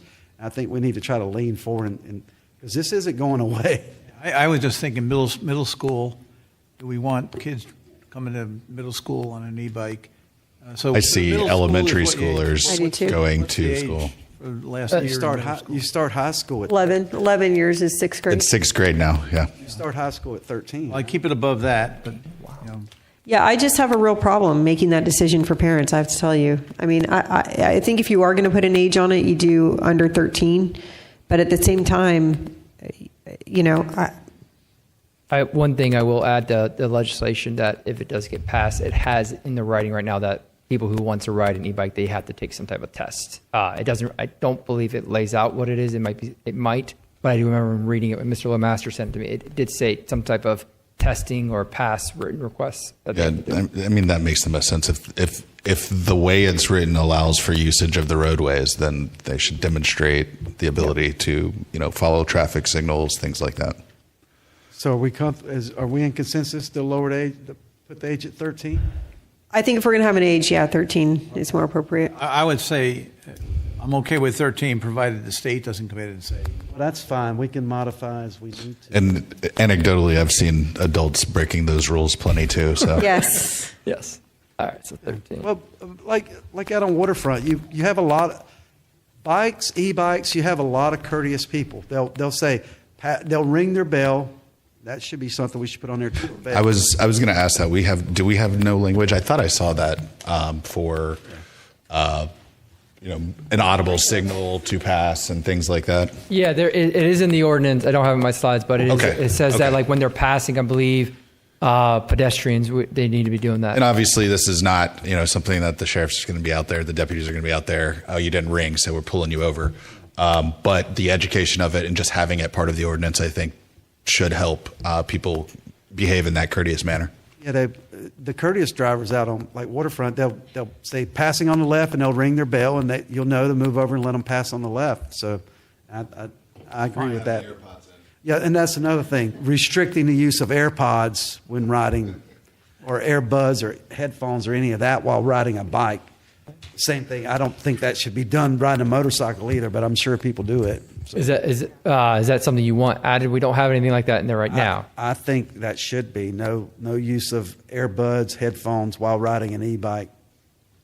If everyone's comfortable with that, I agree. I mean, I think that creates a dangerous situation. Get that in there, yes. if the state changes it, the state changes it. Is there anything to that effect in any of the? I know it's very lean in terms of other examples that we're kind of leaning on. There's nothing like that. There's nothing like that I've seen in the other e-bike ordinances. Not in the other e-bike. Council, not in the other e-bike ordinances that we've read. They hadn't brought that into consideration. They're really dealing with the bread and butter of. Yeah, it's kind of a starting point. But the chief deputy reminded me that there's a statute about using headphones within an automobile that we can perhaps. Yeah, no, I would assume that's also, yeah. Though some people do have music too loud and can't hear. Yeah. You good, Marcus? Still going through the presentation. You guys are asking a lot of good questions. All right. So then the other thing is, they obviously, any person operating an e-bike shall carry a government-issued ID. We talked about what that example would be. So that'd be 13 years above. And then this goes through the next, is more of a safety issue, is that any operator of the e-bike 16 years under needs to have a helmet on. That's state statute. That's the same as bikes, right? Yep. State statute. Any feedback on that? Okay, moving along. So this just goes back and talks about, gives example what the motorized cycle would be as defined. We've talked a little bit about that already. A good example of that is a dirt bike. The ordinance here would not allow that type of, electric powered cycle pretty much anywhere in the city. They could use it on their own private property, but not at our parks, not on city property, not in the streets or sidewalks or anything like that. So this would include those that we talked about earlier that are kind of modified after being purchased. Yes, Got it. ma'am. Any questions on that? Any questions? Just so the council's aware, these vehicles can get up to 58 miles an hour. Wow. I can't even imagine. It's just an electric powered dirt bike. That's all it is. Yeah. Yeah, What I mean, about it's the same. the Teslas What about fly, the scooters? The what? Scooters. Those electric scooters. What's their top end? The ones with the big. The stand-up I don't ones. think Yeah, higher yeah. than the 20s, but they can modify anything, and Yeah. I don't know for sure, but it's a lot harder to control a scooter than a. I've only ever dirt bike. used them while traveling. Yeah, well, those over in the Lime birds ones or and stuff whatever, like they're that? limited. Yeah. Those have governors on them. So since we said something about scooters, shouldn't that be part of this too? That will be something else I'll bring forward back when we talk about golf carts and those of that nature. Okay. All right, Roger. Sure. Well, we can add those as well. Didn't the guy that invented Segway, didn't he ride off a cliff and kill himself? Yeah. Crazy. That sounds like a urban legend. It's not an urban legend. It happened. All right. Last slide before we get to questions is just the penalties. Gives the sheriff's office some type of enforcement. Violating something in these ordinance could be a penalty up to $100 fine. Could seize the property as well. Any questions on that? So what we're saying is, if you have a legal bike but you're just not following the rules, $100 per violation. If you have this electric powered cycle, $100 up to impoundment of the item. Where we've encountered the electric powered cycles has been in most of our fleeing and eluding incidents with juveniles taking these bikes and really running against traffic, and unless they wipe out, we have to follow them back by camera to get to where they're at. Right. I was going to ask, just anecdotally, have we seen these being used in crime more often now? I mean, it's a silent, quick getaway. It can move in areas that typically, a vehicle can't. I don't want to give out ideas. But other than the fleeing, eluding, and crime in itself, can't say we've seen anything yet.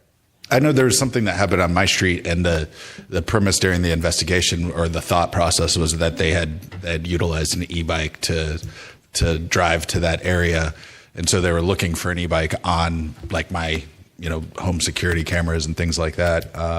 But the problem is you can't. It's hard to pick them up on our loop feed, all that.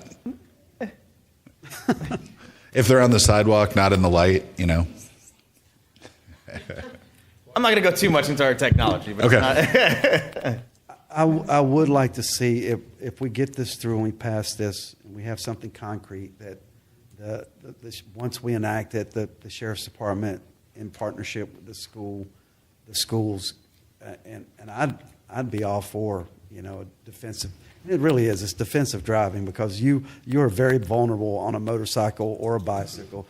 I've almost been killed twice on a bike. I got hit by a car and by a motorcycle. More like I hit them.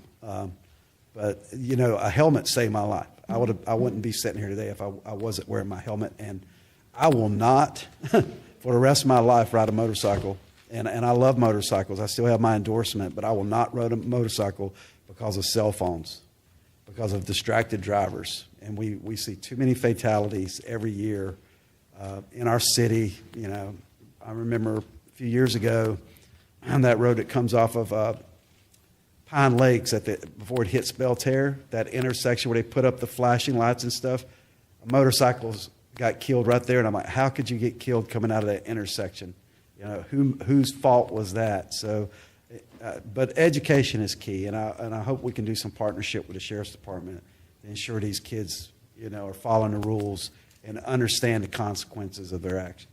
Well, potentially, if the state legislation does require some sort of licensing or test, we could coordinate that program with that they must then pass some sort of safety class in order to kind of be certified within the city of Palm Coast or the county, whether they want to piggyback on ours as well. And that might be something to do FTC, because they do the motorcycle safety course. Yeah, out there by the hammock. Yes. Yeah.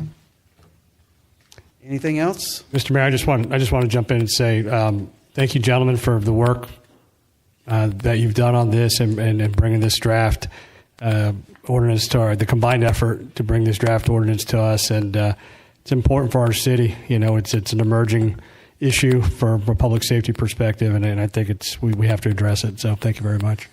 Thank you for spending your evening with us. When will we be voting on this?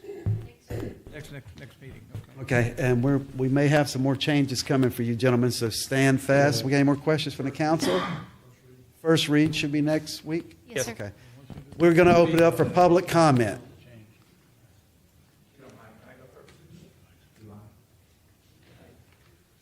My mother-in-law is in the hospital, and I forgot to go see her. I appreciate the time today. State your name for the record, sir. Frank Pacelli. I have a 48-year relationship with Palm Coast. 1983 graduate of Flagler Palm Coast High School. I own National E-Bike, which is a business here in Palm Coast. I sell a lot of legal bicycles, which happen to have electric motors. First and foremost, I will say I commend the Sheriff's Department for what they're doing. I support them. I may not agree with everything that they say, but at the end of the day, I will support what the law says, and we will do our best to support them. However, we're missing a couple important things. I think they touch on a lot of important aspects, but they're missing a few things. First of all, focusing just on electric bikes is wrong. It's not correct. I have people doing wheelies, going against traffic on regular bicycles every day on Belterre. I have kids absolutely under the age of 16 that don't wear helmets. No one is using hand signals. People are going against the flow of traffic. People are not crossing intersections correctly.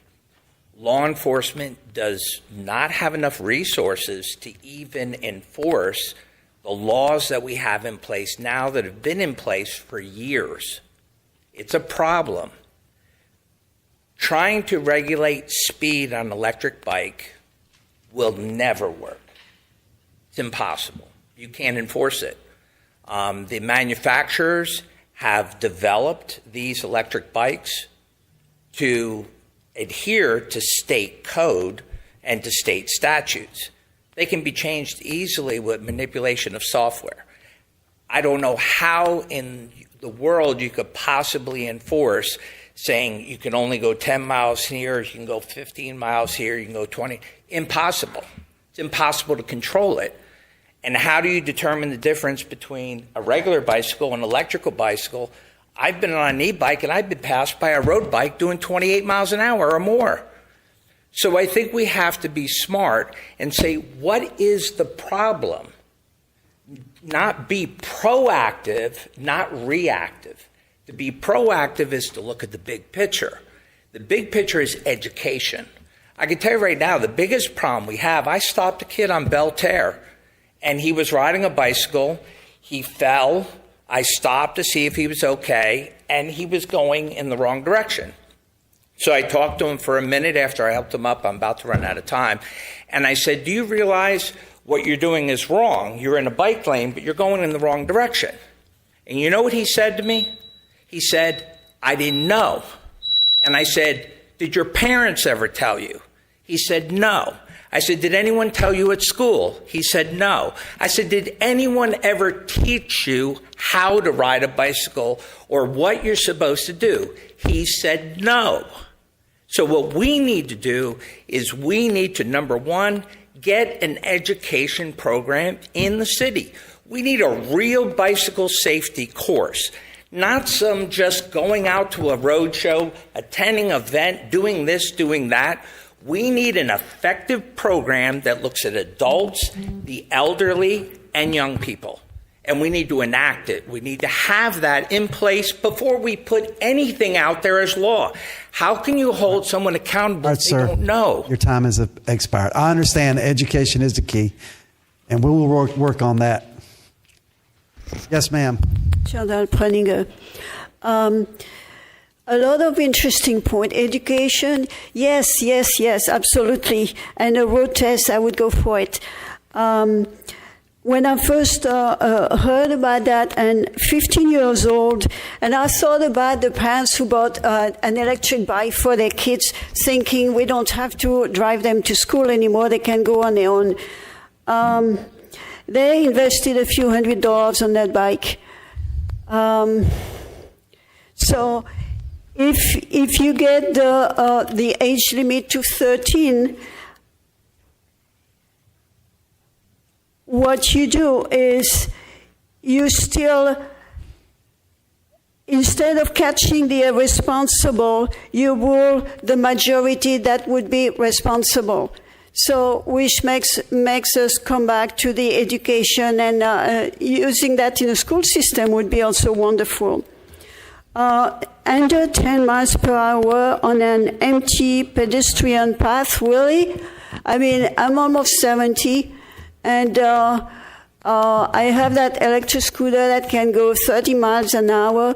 I don't know how fast I go, but I know one thing is when I'm on a pedestrian path and there's somebody walking, I get down and I walk next to that person. Same thing if there's a dog around, because we never know if that dog is going to be reactive or not. Now, if you put restrictions on the e-bike, the kids will go for the e-scooters. So we need to think about that too. And the one I have, as I was saying, goes 35 miles an hour, but the same model goes up to 50 miles an hour. We're not talking about bikes, e-bikes that go 20 miles an hour, so that needs to be addressed too.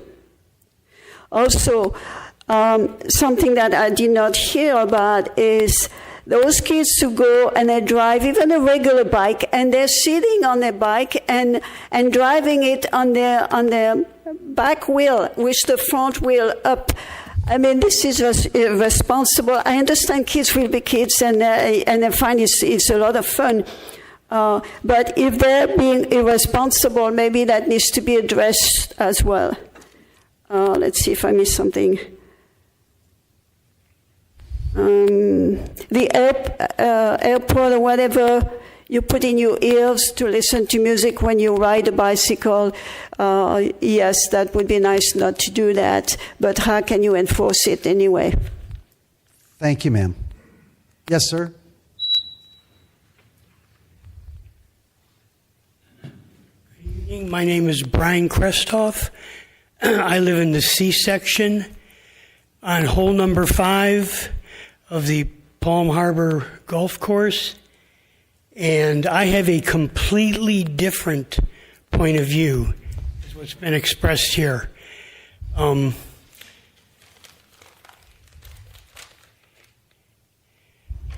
not here, I don't want to debate the merits of e-bike technology. I'm here to talk about how these bikes have been weaponized. The esteemed gentleman up here talked about the crime aspect. I can tell you it is a big problem in the C and the F section. We have several individuals that use these bikes. They don't go to school. They don't ride to the swimming pool. They use these bikes strictly to come out at night. What they do is they dress up in ninja suits. They are completely in black. They wear hoods. They have masks on, and they come out and they use the golf course as a hiding ground. And they are absolutely untouchable. They hit the houses. My house has been hit 9 times. 9 times in the last 9 months. And what they do is they come out and kick your door in. I just had a $1,000 brand new garage door that was smashed with some type of battering ram. And then what they do is they hide their bikes up in the sand traps. They run back up there, and you cannot touch them. On June 28th of this year, I had 3 deputy cars that they tried to catch these guys, and they tried to squeeze them, and they were unable to catch these guys. All you did was they would run from one end of the golf course to the other. They use the golf courses to evade detection. Here, let me, I can tell you that you go on Amazon right now, there are 55 kits from $50 up to about $550 that will make these bikes go 48 miles an hour. There is a bike right now in California. It's an e-bike. It'll probably be illegal. It goes 84 miles an hour. 84 miles an hour. These bikes, they're used not for recreation. These guys come out at night and they cause havoc. And I've made a big stink with the sheriff's office, and I'm going to make a bigger stink at the senior summit, because this is a problem that I don't think is well known. It's well known to the people in the C and the F sections, but they have weaponized these bikes. Okay, sir. Okay, Your time has expired. Thank you. We got it. I appreciate it. You guys are on that? You know all about that over in the C section, C and F section? All right, thank you, sir. Yes, sir, Mr. CD. C.D. Rossell, Culver City Police Department, L.A., retired. USC did a study on motorcycles because we were losing a lot of people, and they came up with a program called CC Rider. This is what you need for the kids on the bikes. And it taught us, I took the course. I'm licensed on a motorcycle. I rode in Europe, too. Crazy there. Anyway, the best thing you can do is get the kids education. Absolutely. And you need to look and see what the greatest cause of their accidents are, and that's what you teach to. And I think that's one of the strongest things you can do, and look into that. And I can help you look at that if you want. But anyway, actually, your motorcycle guys, those guys can tell you because they've been through the classes. So anyway, but the best thing we can do is get them educated, have them a requirement if they can buy a bike, that they have to take the course. And as far as the helmets for the young ones, all I can say is let them get their first case of road rash, and they'll change their minds about a lot of things. But the education is an important part. All right, thank you, sir. Yes, sir? Hi. Good evening. My name is Jay Wagner, Palm Coast resident and proud 81-year-old e-bike rider. The concept of trying to deal with this e-bike problem is certainly a valid problem. But I don't think this ordinance, with all due respect, and I know a lot of effort goes into these things, but I don't think this ordinance is clear. I don't think it's definitive. I think it creates more questions than it answers. Just the very title of it, Ordinance 2025, amending Chapter 42, creating Section 42-7, the Code of Ordinances, providing for the use and operation of bicycles and electric-powered cycles. We spent a lot of time here trying to decide electric-powered cycles is too broad a term. We have legal e-bikes in the state of Florida, excuse me, and we have illegal high-powered e-bikes. Those two should be differentiated. And am I to assume that all the ordinances referred to here today refer to a simple bike, which most of us have been riding since we were kids? So it's a very unclear ordinance. I think it deserves more work, and I think the concept deserves more work. I totally support the concept of education. One of the owners, the National E-Bike owner, I think that's fantastic. We need to have some education in this town. I'm here, basically, I try to represent the senior e-bike community. We use this for recreation. We use e-bikes for health. You cannot have a consistent rule about these sidewalks. Senior citizens are not going to ride e-bikes in the street. Senior citizens who are riding trikes, e-trikes, are not going to be riding e-trikes in the street. It's far too dangerous. You want to see a community where accidents skyrocket, start putting the entire e-bike community in the street. We have sidewalks here, and let's face it, guys, thank God for this, but Palm Coast is not Manhattan. Our sidewalks are not that crowded.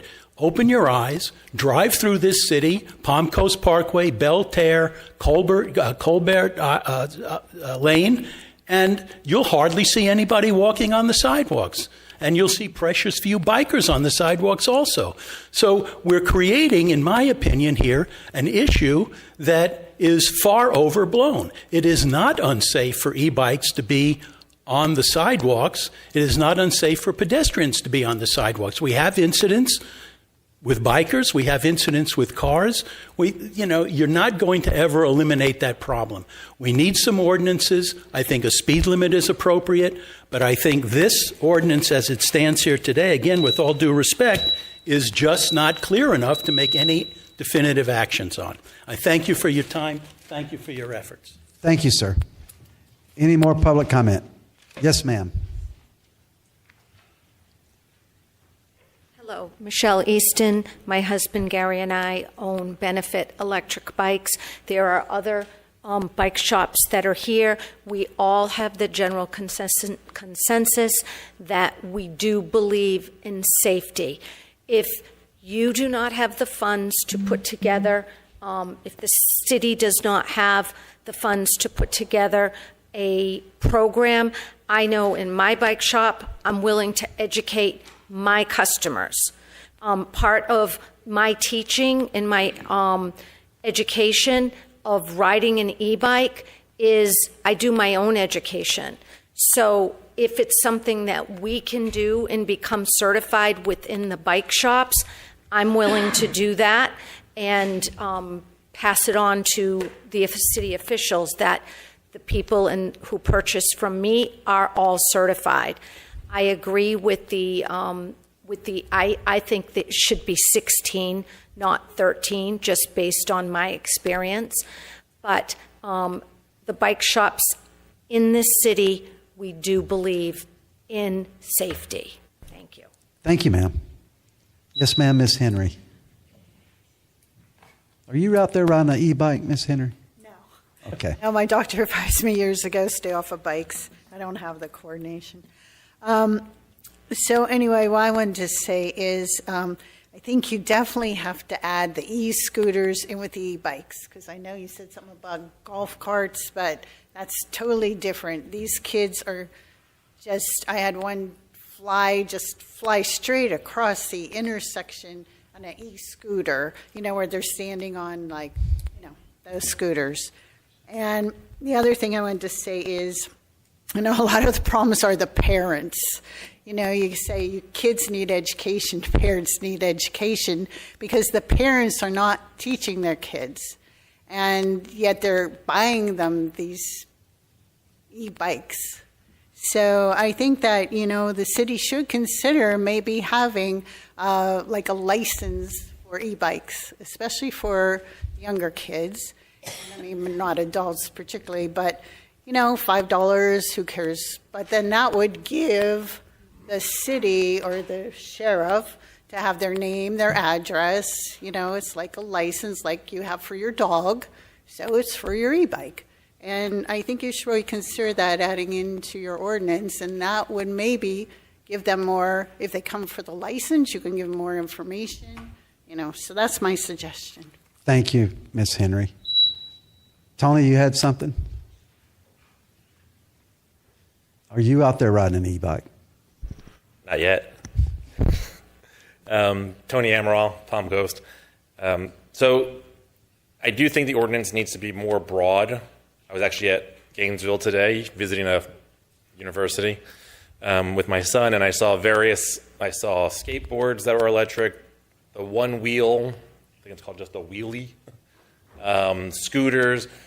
It's a broad subject. I don't know how exactly we're going to address that, because if you get rid of one, they'll just shift to another. An idea, maybe registering the bikes. I mean, we have to register dogs, registering the bikes, and maybe even, since we are going to require ID for anyone under 16 to have it, maybe an online test, get your certification, City of Palm Coast, checked off, you passed the test, now you can go get your ID so you can ride your bike. It's just an idea, something to throw out there. But we do need to make it broader. Please keep the age down. I do know there's a lot of kids that rely on e-bikes and parents rely on e-bikes because the school system now is, I believe, 2 miles from a school before you can get bus riding. It's a walk. I mean, average person walks 3 miles per hour. That's going to take you a 40-minute walk on an e-bike or any electronic device like that. It will cut down time on getting back home. So please keep that in mind. Thank you. If you took a kid up the Tour UF, you better take them to FSU also.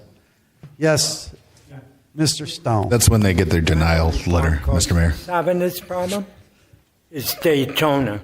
You drive down to US 1 when one or two times a week I drive my wife to the state office. These people are riding right in the middle of the bank, the lanes. Not only the electric bikes, the motorcycles, and just regular bikes. They have no regard for the driver on the street. And obviously, if you hit them, you're going to be blamed. So the whole state needs to crack down on this. You know, and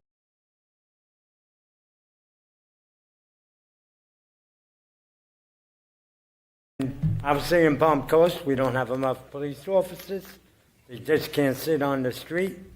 But even coming right back down to US 1 heading to Palm Coast, you see these people on the bikes, the electric bikes, no regard for the drivers. Thank you. Thank you, Mr. Stone. Sometimes we run into Darwin. It'll happen a lot. Mr. Webb, yes, sir. Are you out there riding an e-bike? I do not. Hey, if it were up to me, if it was motorized, it'd be 16 like a regular motorcycle and it'd be on the road. We would have no other issues. But that's not how it's going to turn out. My question, my concern is enforcement. The first question I would ask, bicycle rules and regulations have been on the books for a long time. Helmets. Could somebody in the sheriff's department provide for you, how many tickets were written of people not wearing helmets or not violating the rules that we have in place today? I don't know of any. Be curious to see, because once again, we are adding workload, expectations to our law enforcement services, which we get requested every year. Well, we need more deputies. How many more deputies are we going to need to enforce the next 300, 400 kids that are riding all over the city on e-bikes? How much is that going to cost the citizens for enforcement? I don't see enforcement of bicycles happening today. As we've heard over and over again, that we see our kids riding to school in the morning. When I go over to the aquatic center and I drive over by the school, I see kids blasting by, no helmets, whatever. The one gentleman says his parents haven't told him what the rules are. Do you think that the school enforcement officers that are there and see these kids ride up that don't have their helmets, are they going to walk over there and ticket them for not following the rule that we know? You know, this seems deja vu to me, because how many other ordinances has this city put in place? Paint colors, vehicles in your sidewalk, all of these other ordinances that we have struggled with how to enforce, how to control. And I ask you, yes, this needs attention. But we shouldn't rush into determining and understanding how it applies to us until we know how do we enforcement, what is that cost going to be, the education side of it, which is dramatically important. Are our school service officers also talking about bicycle riding and those kind of things. All I'm asking is for us to look back at the actions that we've done in the past with all of these regulations and do better and think a little deeper about those impacts. Thank you. All right, thank you, sir. Yeah, they got back to me, the school resource officers do enforce the helmets, and that actually they told me that they gave some of the kids helmets, if I'm not mistaken. But the school resource officers are trying to do their level best. Yes, sir. Good evening, Mayor. Anthony Del Valle, B section. I do see a definite need for some regulation and ordinance to take place. Bicycles are just all over the place. I've seen an increase in the last year and a half, 2 years. There are a lot of young kids using the bikes for rational purposes, going to school, but there is a lack of guidance, a lack of regulations, and I think as a body that focuses on safety and being responsive to our community, our ordinance is due to be put in place. Now, it is going to take consideration in multiple areas, because the way I understand it is there are different classes of these bikes, class 1, 2, 3, depending on their speed. I don't feel comfortable with a class 3 bike that goes 50 miles an hour on the sidewalk. That seems a little risky. There are also age limits to this. I know we discussed the age of being 13, 15, or 16, but we have to tie those into the classes because the classes dictates the speed of the bike. So sure, I don't want a 13-year-old on a bike that goes 50 miles an hour, but I don't mind them on a class 1 that goes less. So there's more in-depth, analysis and figuring out the nuances. There's something that's going to be effective and going to apply to across the board to different groups, ages. Same thing with the bike helmet. Sure, maybe a 16-year-old, you say you don't need to wear a bike helmet, but a 13-year-old, I would kind of advocate a bike helmet. So those are kind of the nuances and details that I hope will be considered, analyzed, and perhaps included in a comprehensive ordinance. Thank you. Thank you, sir. Any further public comment? Seeing no one come forward, we'll bring it back to the dais. Any closing comments? Just wanted to comment, I think, on the last commentary, as well as I think Mr. Wagner, I believe, in the questions about the differentiation. I think it does clearly kind of define bikes versus e-bikes versus the powered cycle situation. So those are taken care of in this ordinance that separate, what's allowed and what's not allowed in terms of those things. So it's not excluding stuff that's normal and appropriate to use on the sidewalks, but it is excluding those things that have been modified or are not for sidewalk use. The intent of the manufacturer is not that you can go 50 miles an hour on a sidewalk. It's for off-roading and things like that. So I think that is defined here. So I think we're safe in terms of those concerns.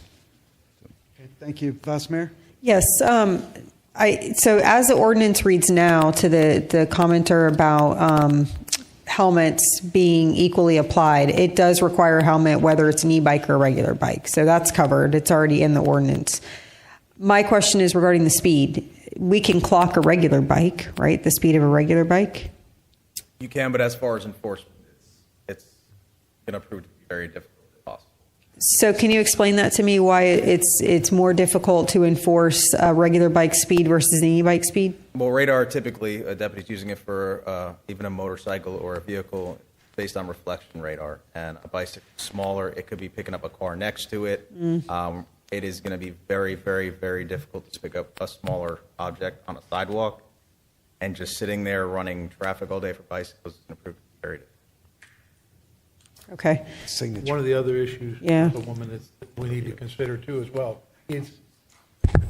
One of the other issues we need to consider too as well is the notice posting we would have to do as far as speed limits are concerned. I think one of the council members indicated, how do you know this is a 20-mile-an-hour zone versus a 10-mile-an-hour zone? So that's going to provide a cost that we didn't anticipate. When we originally drafted it, it was for reckless driving. We were looking for individuals who were acting reckless, in and out, speeding along that sidewalk to the point where they were forcing individuals off the pathway or doing something like that. Mr. Duffy tightened it up quite well with the concept of a seat, but the enforcement of that may be difficult to pull off, as well as the notice that goes with that. So I was kind of thinking through the folks that are here, particularly from the shops speaking. I'm wondering if in the ordinance we can create, because the Florida statute on normal bicycles references a safety brochure. That it says in the statute that when stopping somebody for violation of this statute, you have the option to either provide this safety brochure or give a citation. So I'm wondering if in the ordinance we can dictate that in our city, whether it's a bike shop or an e-bike shop, that we create a brochure, whether it's through the Flagler County Sheriff's Office, through the city, or in conjunction with one another, that these safety brochures are inside each one of these shops, and that they have to provide a brochure to folks purchasing a bike, regardless of if it's an e-bike or a regular bike. So, I mean, can we, I know it's kind of somewhat of a restriction on private business, but it's saying that, hey, if you sell a bike, you have to give a brochure. Can we dictate that? Well, ordinance-wise, I'll let him answer that. But I do agree with everyone, education is key. And whether you drive a car or bicycle or e-bike, you need to know the laws and ultimately follow them. And without the education and proper knowledge, they're not going to know. So I really do like the ideas everyone had. I did give one gentleman my business card because I want to see what material they have now. Maybe something we can look at and definitely go down. At least something that says these are the ordinances in the city of Palm Coast. I mean, these are good safety policies, but these are the actual ordinances, because yes, you can maybe post some speed limit signs, but if we have the ability to say, look, our ordinance says that in the city of Palm Coast, if a bike shop is operating, they are to give out this brochure, then there's a lack of an ability to have plausible deniability. I also do agree, though, that there should be some type of class or presentation that's given to the schools as well, whether that's the city or the Flagler County Sheriff's Office, somebody, again, in conjunction with one another, so that we can do somewhat of an education campaign on this as well. Vice Mayor, we did educate all of our kids in our summer camp program this year. We partnered with the TPO, and they came and gave bicycle safety and awareness and helmets to the summer camp. We've partnered with the Sheriff's Office numerous times about riding safe and e-bikes, et cetera, tried to reinforce some of the statutes that are already in place.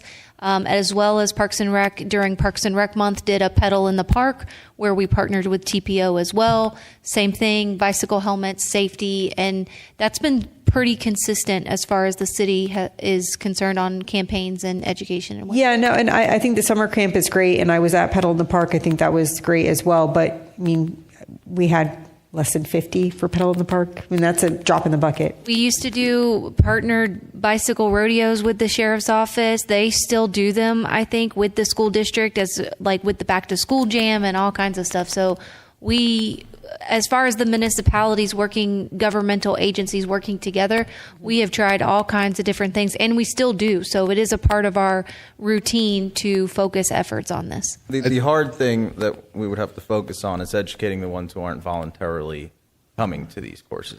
Sure. That's the point I was going to make, is I still think, whether it's having the safety brochure at a business, right? Well, we know things like Amazon exist, and I don't know what the percentage of bikes are that are in Palm Coast or bought from a shop versus shipped in, but we can't control those businesses the same way we could control that. So ultimately, the class/licensure situation is probably the best opportunity to at least get this information to every person that gets on a bike, whether they learn from it, use that information or not, we can't control, but that would at least, if you're licensed to operate a bike, you've received the safety information. If we do events in schools and things like that, again, the point is what about all the people that don't come to those events?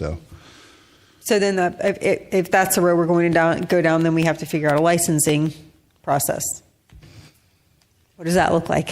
Then I think that involves quite a few more offices. So I would recommend maybe this might be a trial and error type of ordinance. If we get this worked where we have a good shell right now, if council is good with what we have, what you gave our recommendations today, we can move forward with that. It would not shock me that when legislative, when a statute comes out, they could require some type of license, and then we just updated what the Florida statute requires. We anticipate that this is going to be brought forward in the next session and potentially voted on. Council, you had asked who we were working with specifically. Right. I believe Representative Kendall and I'm going to mess this name up, but Representative Benarock are two of the ones who are sponsoring legislation in this next session. And I have a meeting with them on Thursday regarding regarding reviewing their statute and moving it forward. It's the same one I provided Mr. Duffy already. Can we go ahead and work together, though, to create a brochure to give our bike shops so that they can at least start giving those out? That's The city manager function, correct? We can do that. okay. Thank you. We got anything down here? Yes. I was just going to just respond to some of the business owners' comments about having their, authorizing them to provide some of the certification because they're at the point of purchase. What does that look like? I don't know. I thought it was a good idea, maybe worth exploring. Just trying to use every avenue we can to facilitate that educational process. I just thought it was a good idea. That might be. I agree, and I think it's worth the effort to have some basic safety tips, what the laws are, so everybody's aware. At the point of sale, I think that's a good idea. Well, I agree with that up to a point, but if we do anything to make it a little more difficult for somebody to buy an e-bike at a store as opposed to buying it online, then you create a problem there too.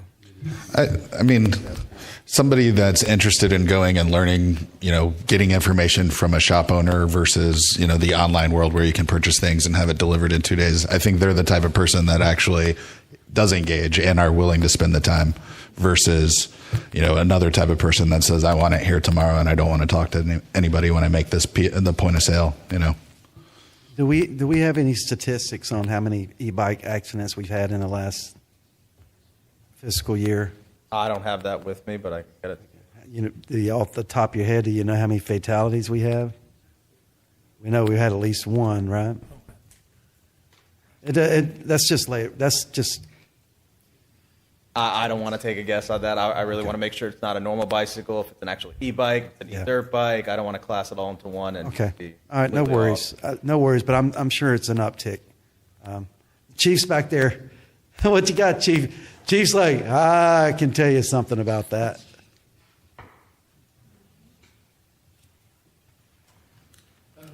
Kyle Berryhill, Palm Coast Fire Department. Good evening, Mayor and Council. I just sent something to the city manager a few weeks ago. We instructed our team to create a separate tab in our reporting documentation related to electronic bikes in the city. So our data is relatively new, probably the last 90 days. But going forward, we will be able to give you that information related to these. And it's become a thing. We do a daily pass down from our North and South battalions. They're instructed to always mark any e-bike crash because we know this is an item that's of concern to our community, and just to see if we have any data to support the concern. Anecdotally, we know that that's the case. So I don't have good data for you today, but going forward, we've already begun to collect that in a different way. All right. Thank you, sir. Any other comments, questions, concerns? You got the guidance you need, Mr. Duffy? Thank you, gentlemen. Appreciate Thank you, gentlemen, for showing up and spending your evening with us. Thank you. Thank you. Okay, we're going to close out with our last public participation. Do we have anybody that has final comments? Don't you get up from that seat, woman. Come on. Come on, Chantel. What you got? Yeah, I was thinking after talking earlier about the Southern Recreation Center is what could we do to motivate local businesses to invest in that center or sponsor it. I remember in Maryland we had the dentist office, and he had all those pictures about kids that he would sponsor to go to camp and do those sportive events. So maybe there's something that could be looked into. Thank you, ma'am. Yeah, I think they do have sponsors for events, right, City Manager? Yes. They have lots of sponsors. What you got, Mr. Stone? You're not going to like this comment. Uh-oh. I recently learned about the someone from the water department turning in comments about what's going on. Mr. Mayor, as you know, last year we had tremendous problems living on Cimarron Drive with the homeowner.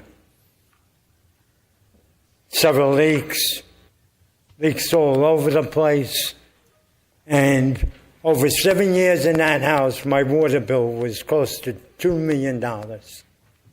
Outrageous. The homeowner said, "Oh, it's not me, it's not me, it's not me." The water department was nice enough to come out and do a full scope as they could, and they said they either got major leaks or it's underground. Well, one of the things they did for us, they put in 2 different meters, and then someone emailed me today that the meters were faulty, driving up the water rates. So I got a major decision to make. And the mayor, before he was mayor, actually lent us 2 air conditioners, because within 15 days, the air conditioning system went out, and then the hot water went out. They had some kind of chemical on the top of the roof. So now knowing people have had major problems with the new meters that you guys put in, I have to talk to my attorney and say, well, what do I do here? Because the homeowner stuck me with the bill.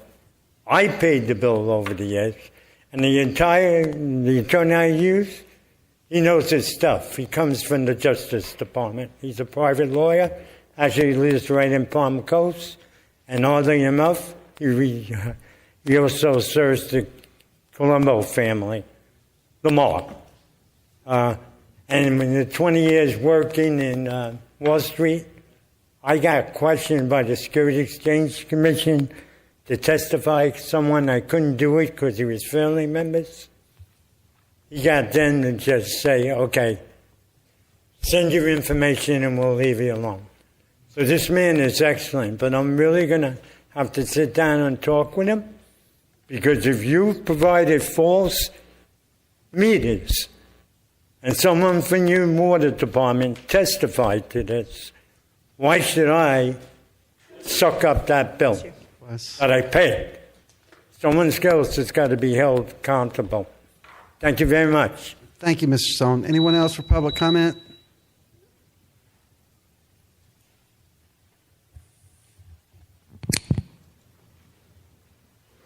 Mark Webb, Palm Coast.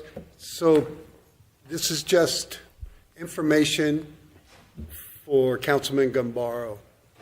In the last meeting, you were remotely, and during that meeting, you, I believe, unintentionally discussed the disability ratings of others.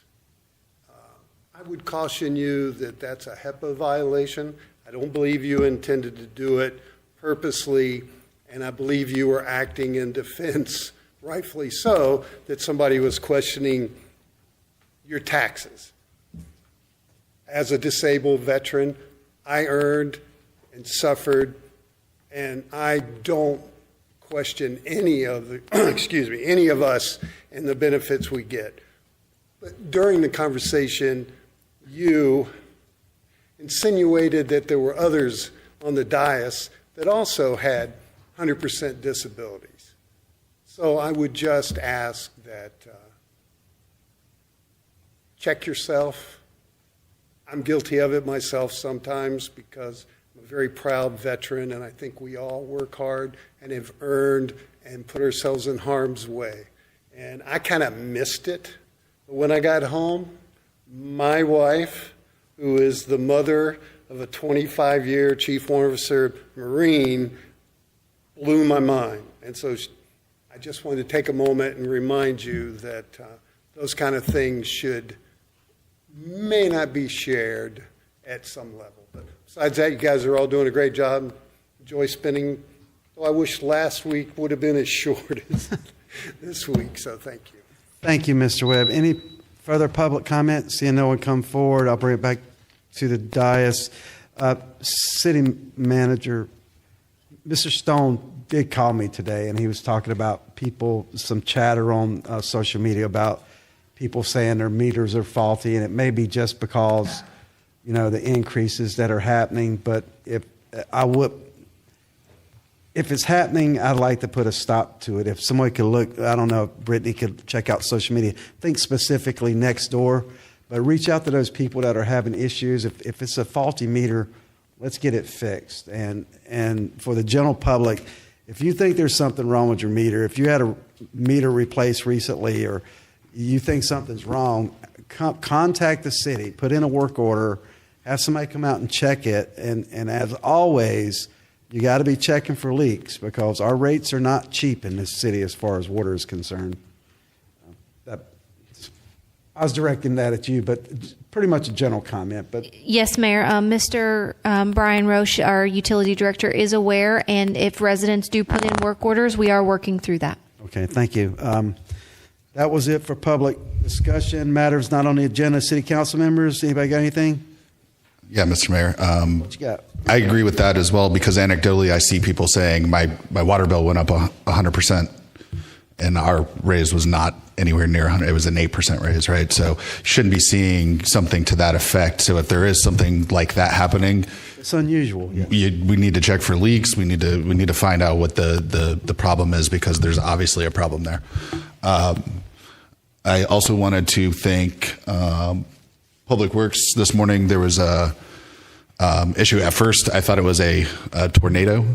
There's some fencing down on Belterre between Bel Air and Palm Coast Parkway. Apparently a vehicle had gone through in the middle of the night, through one yard, through another yard, kind of ripped down quite a bit of fencing. But I was told of it, so I went over there, and Public Works responded quickly, got all the fencing that was kind of destroyed that was in the right-of-way, out of the way of the sidewalk. There was some in the road as well, so they took care of all of that this morning and was able to talk to the residents. But I guess the vehicle was towed, and it was actually worked by Highway Patrol, not by the sheriff's office. So I talked to them because of, disclosure rules. They couldn't really tell me much about what actually happened, but I think the HBA is also interested in trying to get some reduced costs there for replacement of the fence. One of the houses is a rental duplex, and then the other one, I believe, is a home that the resident is not present right now. Maybe a snowbird or something like that. So trying to get good contact. City manager assisted with getting a number for that resident, but that number is not working right now. So just trying to get that taken care of so they're aware of what happened to their fence, overnight last night. But again, Public Works responded very quickly. They got a signal truck out there to direct traffic around that portion of the road to make it safe for people to drive, and cleaned all that up within an hour or two. So just very thankful for them, doing that work this morning.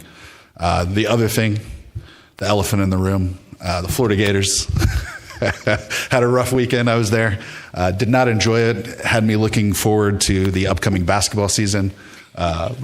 So I looked. It's sometime in early November we start that. So, but in any case, I'm a season ticket holder, so I'll still be there watching all the games and all that. But yeah, we had a rough weekend. That was not how we wanted to start this season out. So I might say imitation is not the greatest form of flattery in the case of Florida defensive end or whoever it was. Oh yeah. We had just talked about the spitting, and then this guy. Anyways. That's all you got? Yeah, Yes, sir. That's not the first time something like that's happened on Belterre, because I used to live in the B section. It happened often. You talking about, was it the metal railing?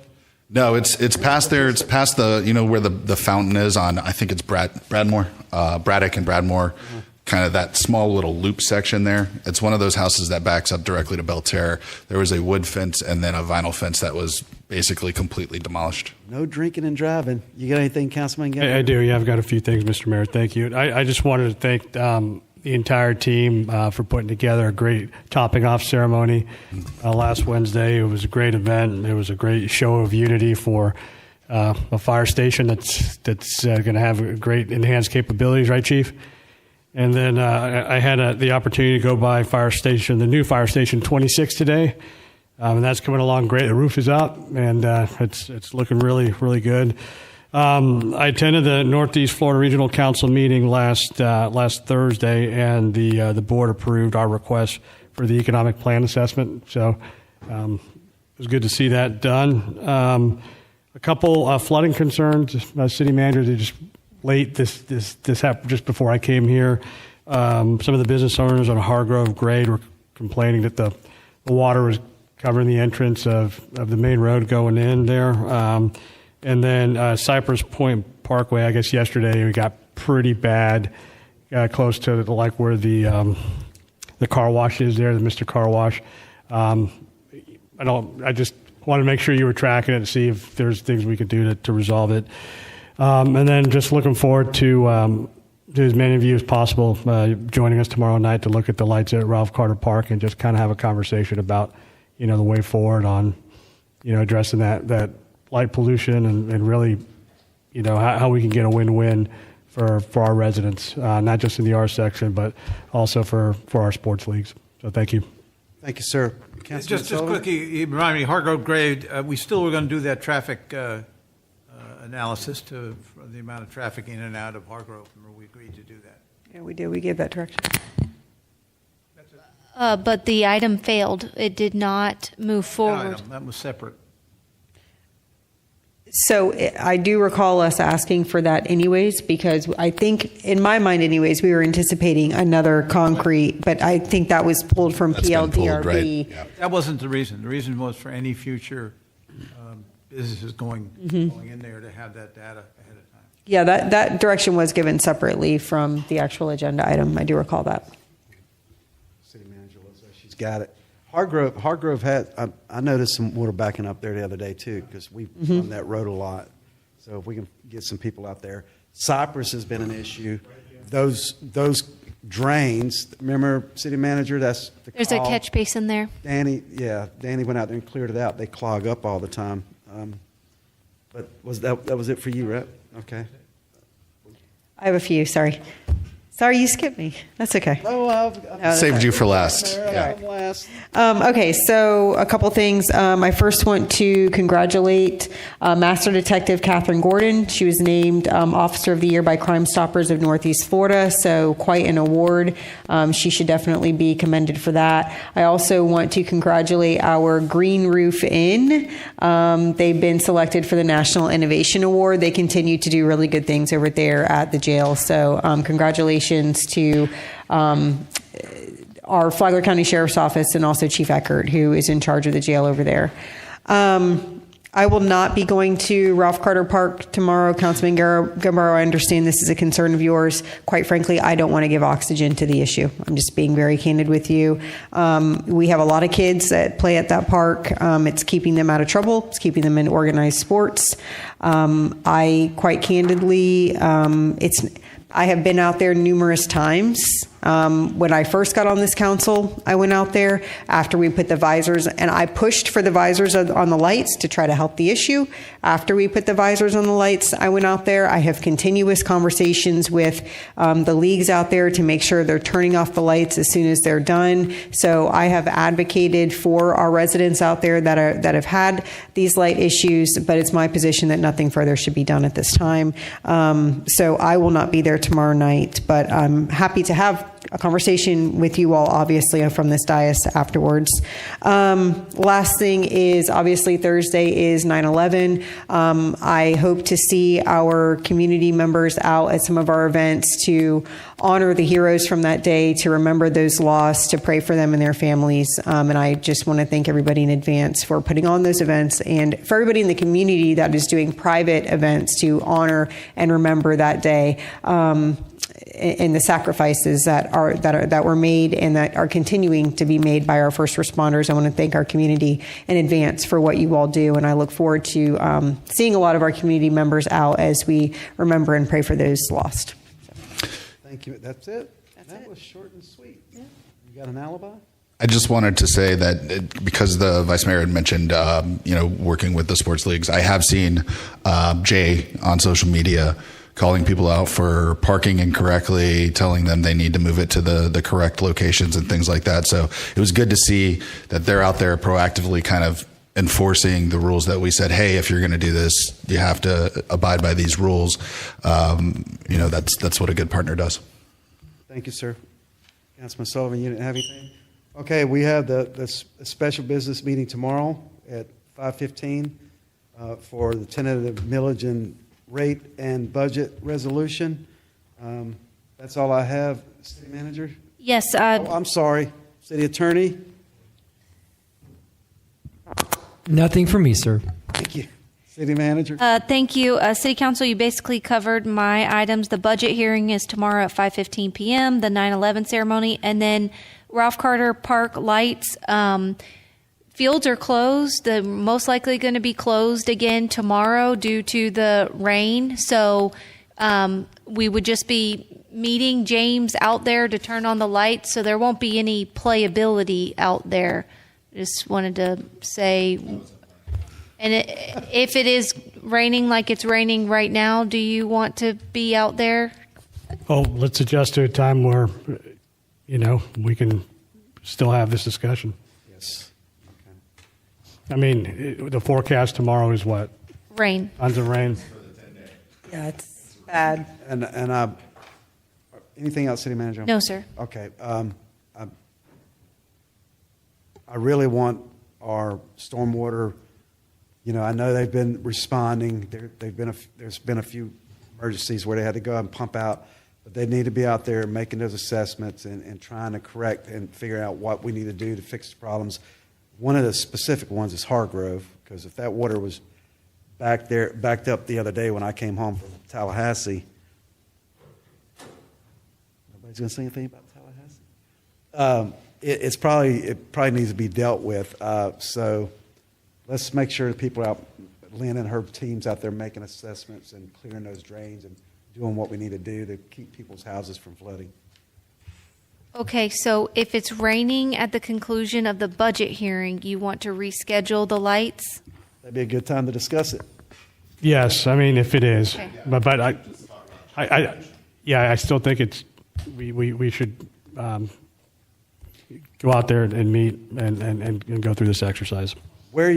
Tell James to wear his boots, his hip waders to go turn the lights on. Look at him, he's got a thumbs up. We got anything else? Move to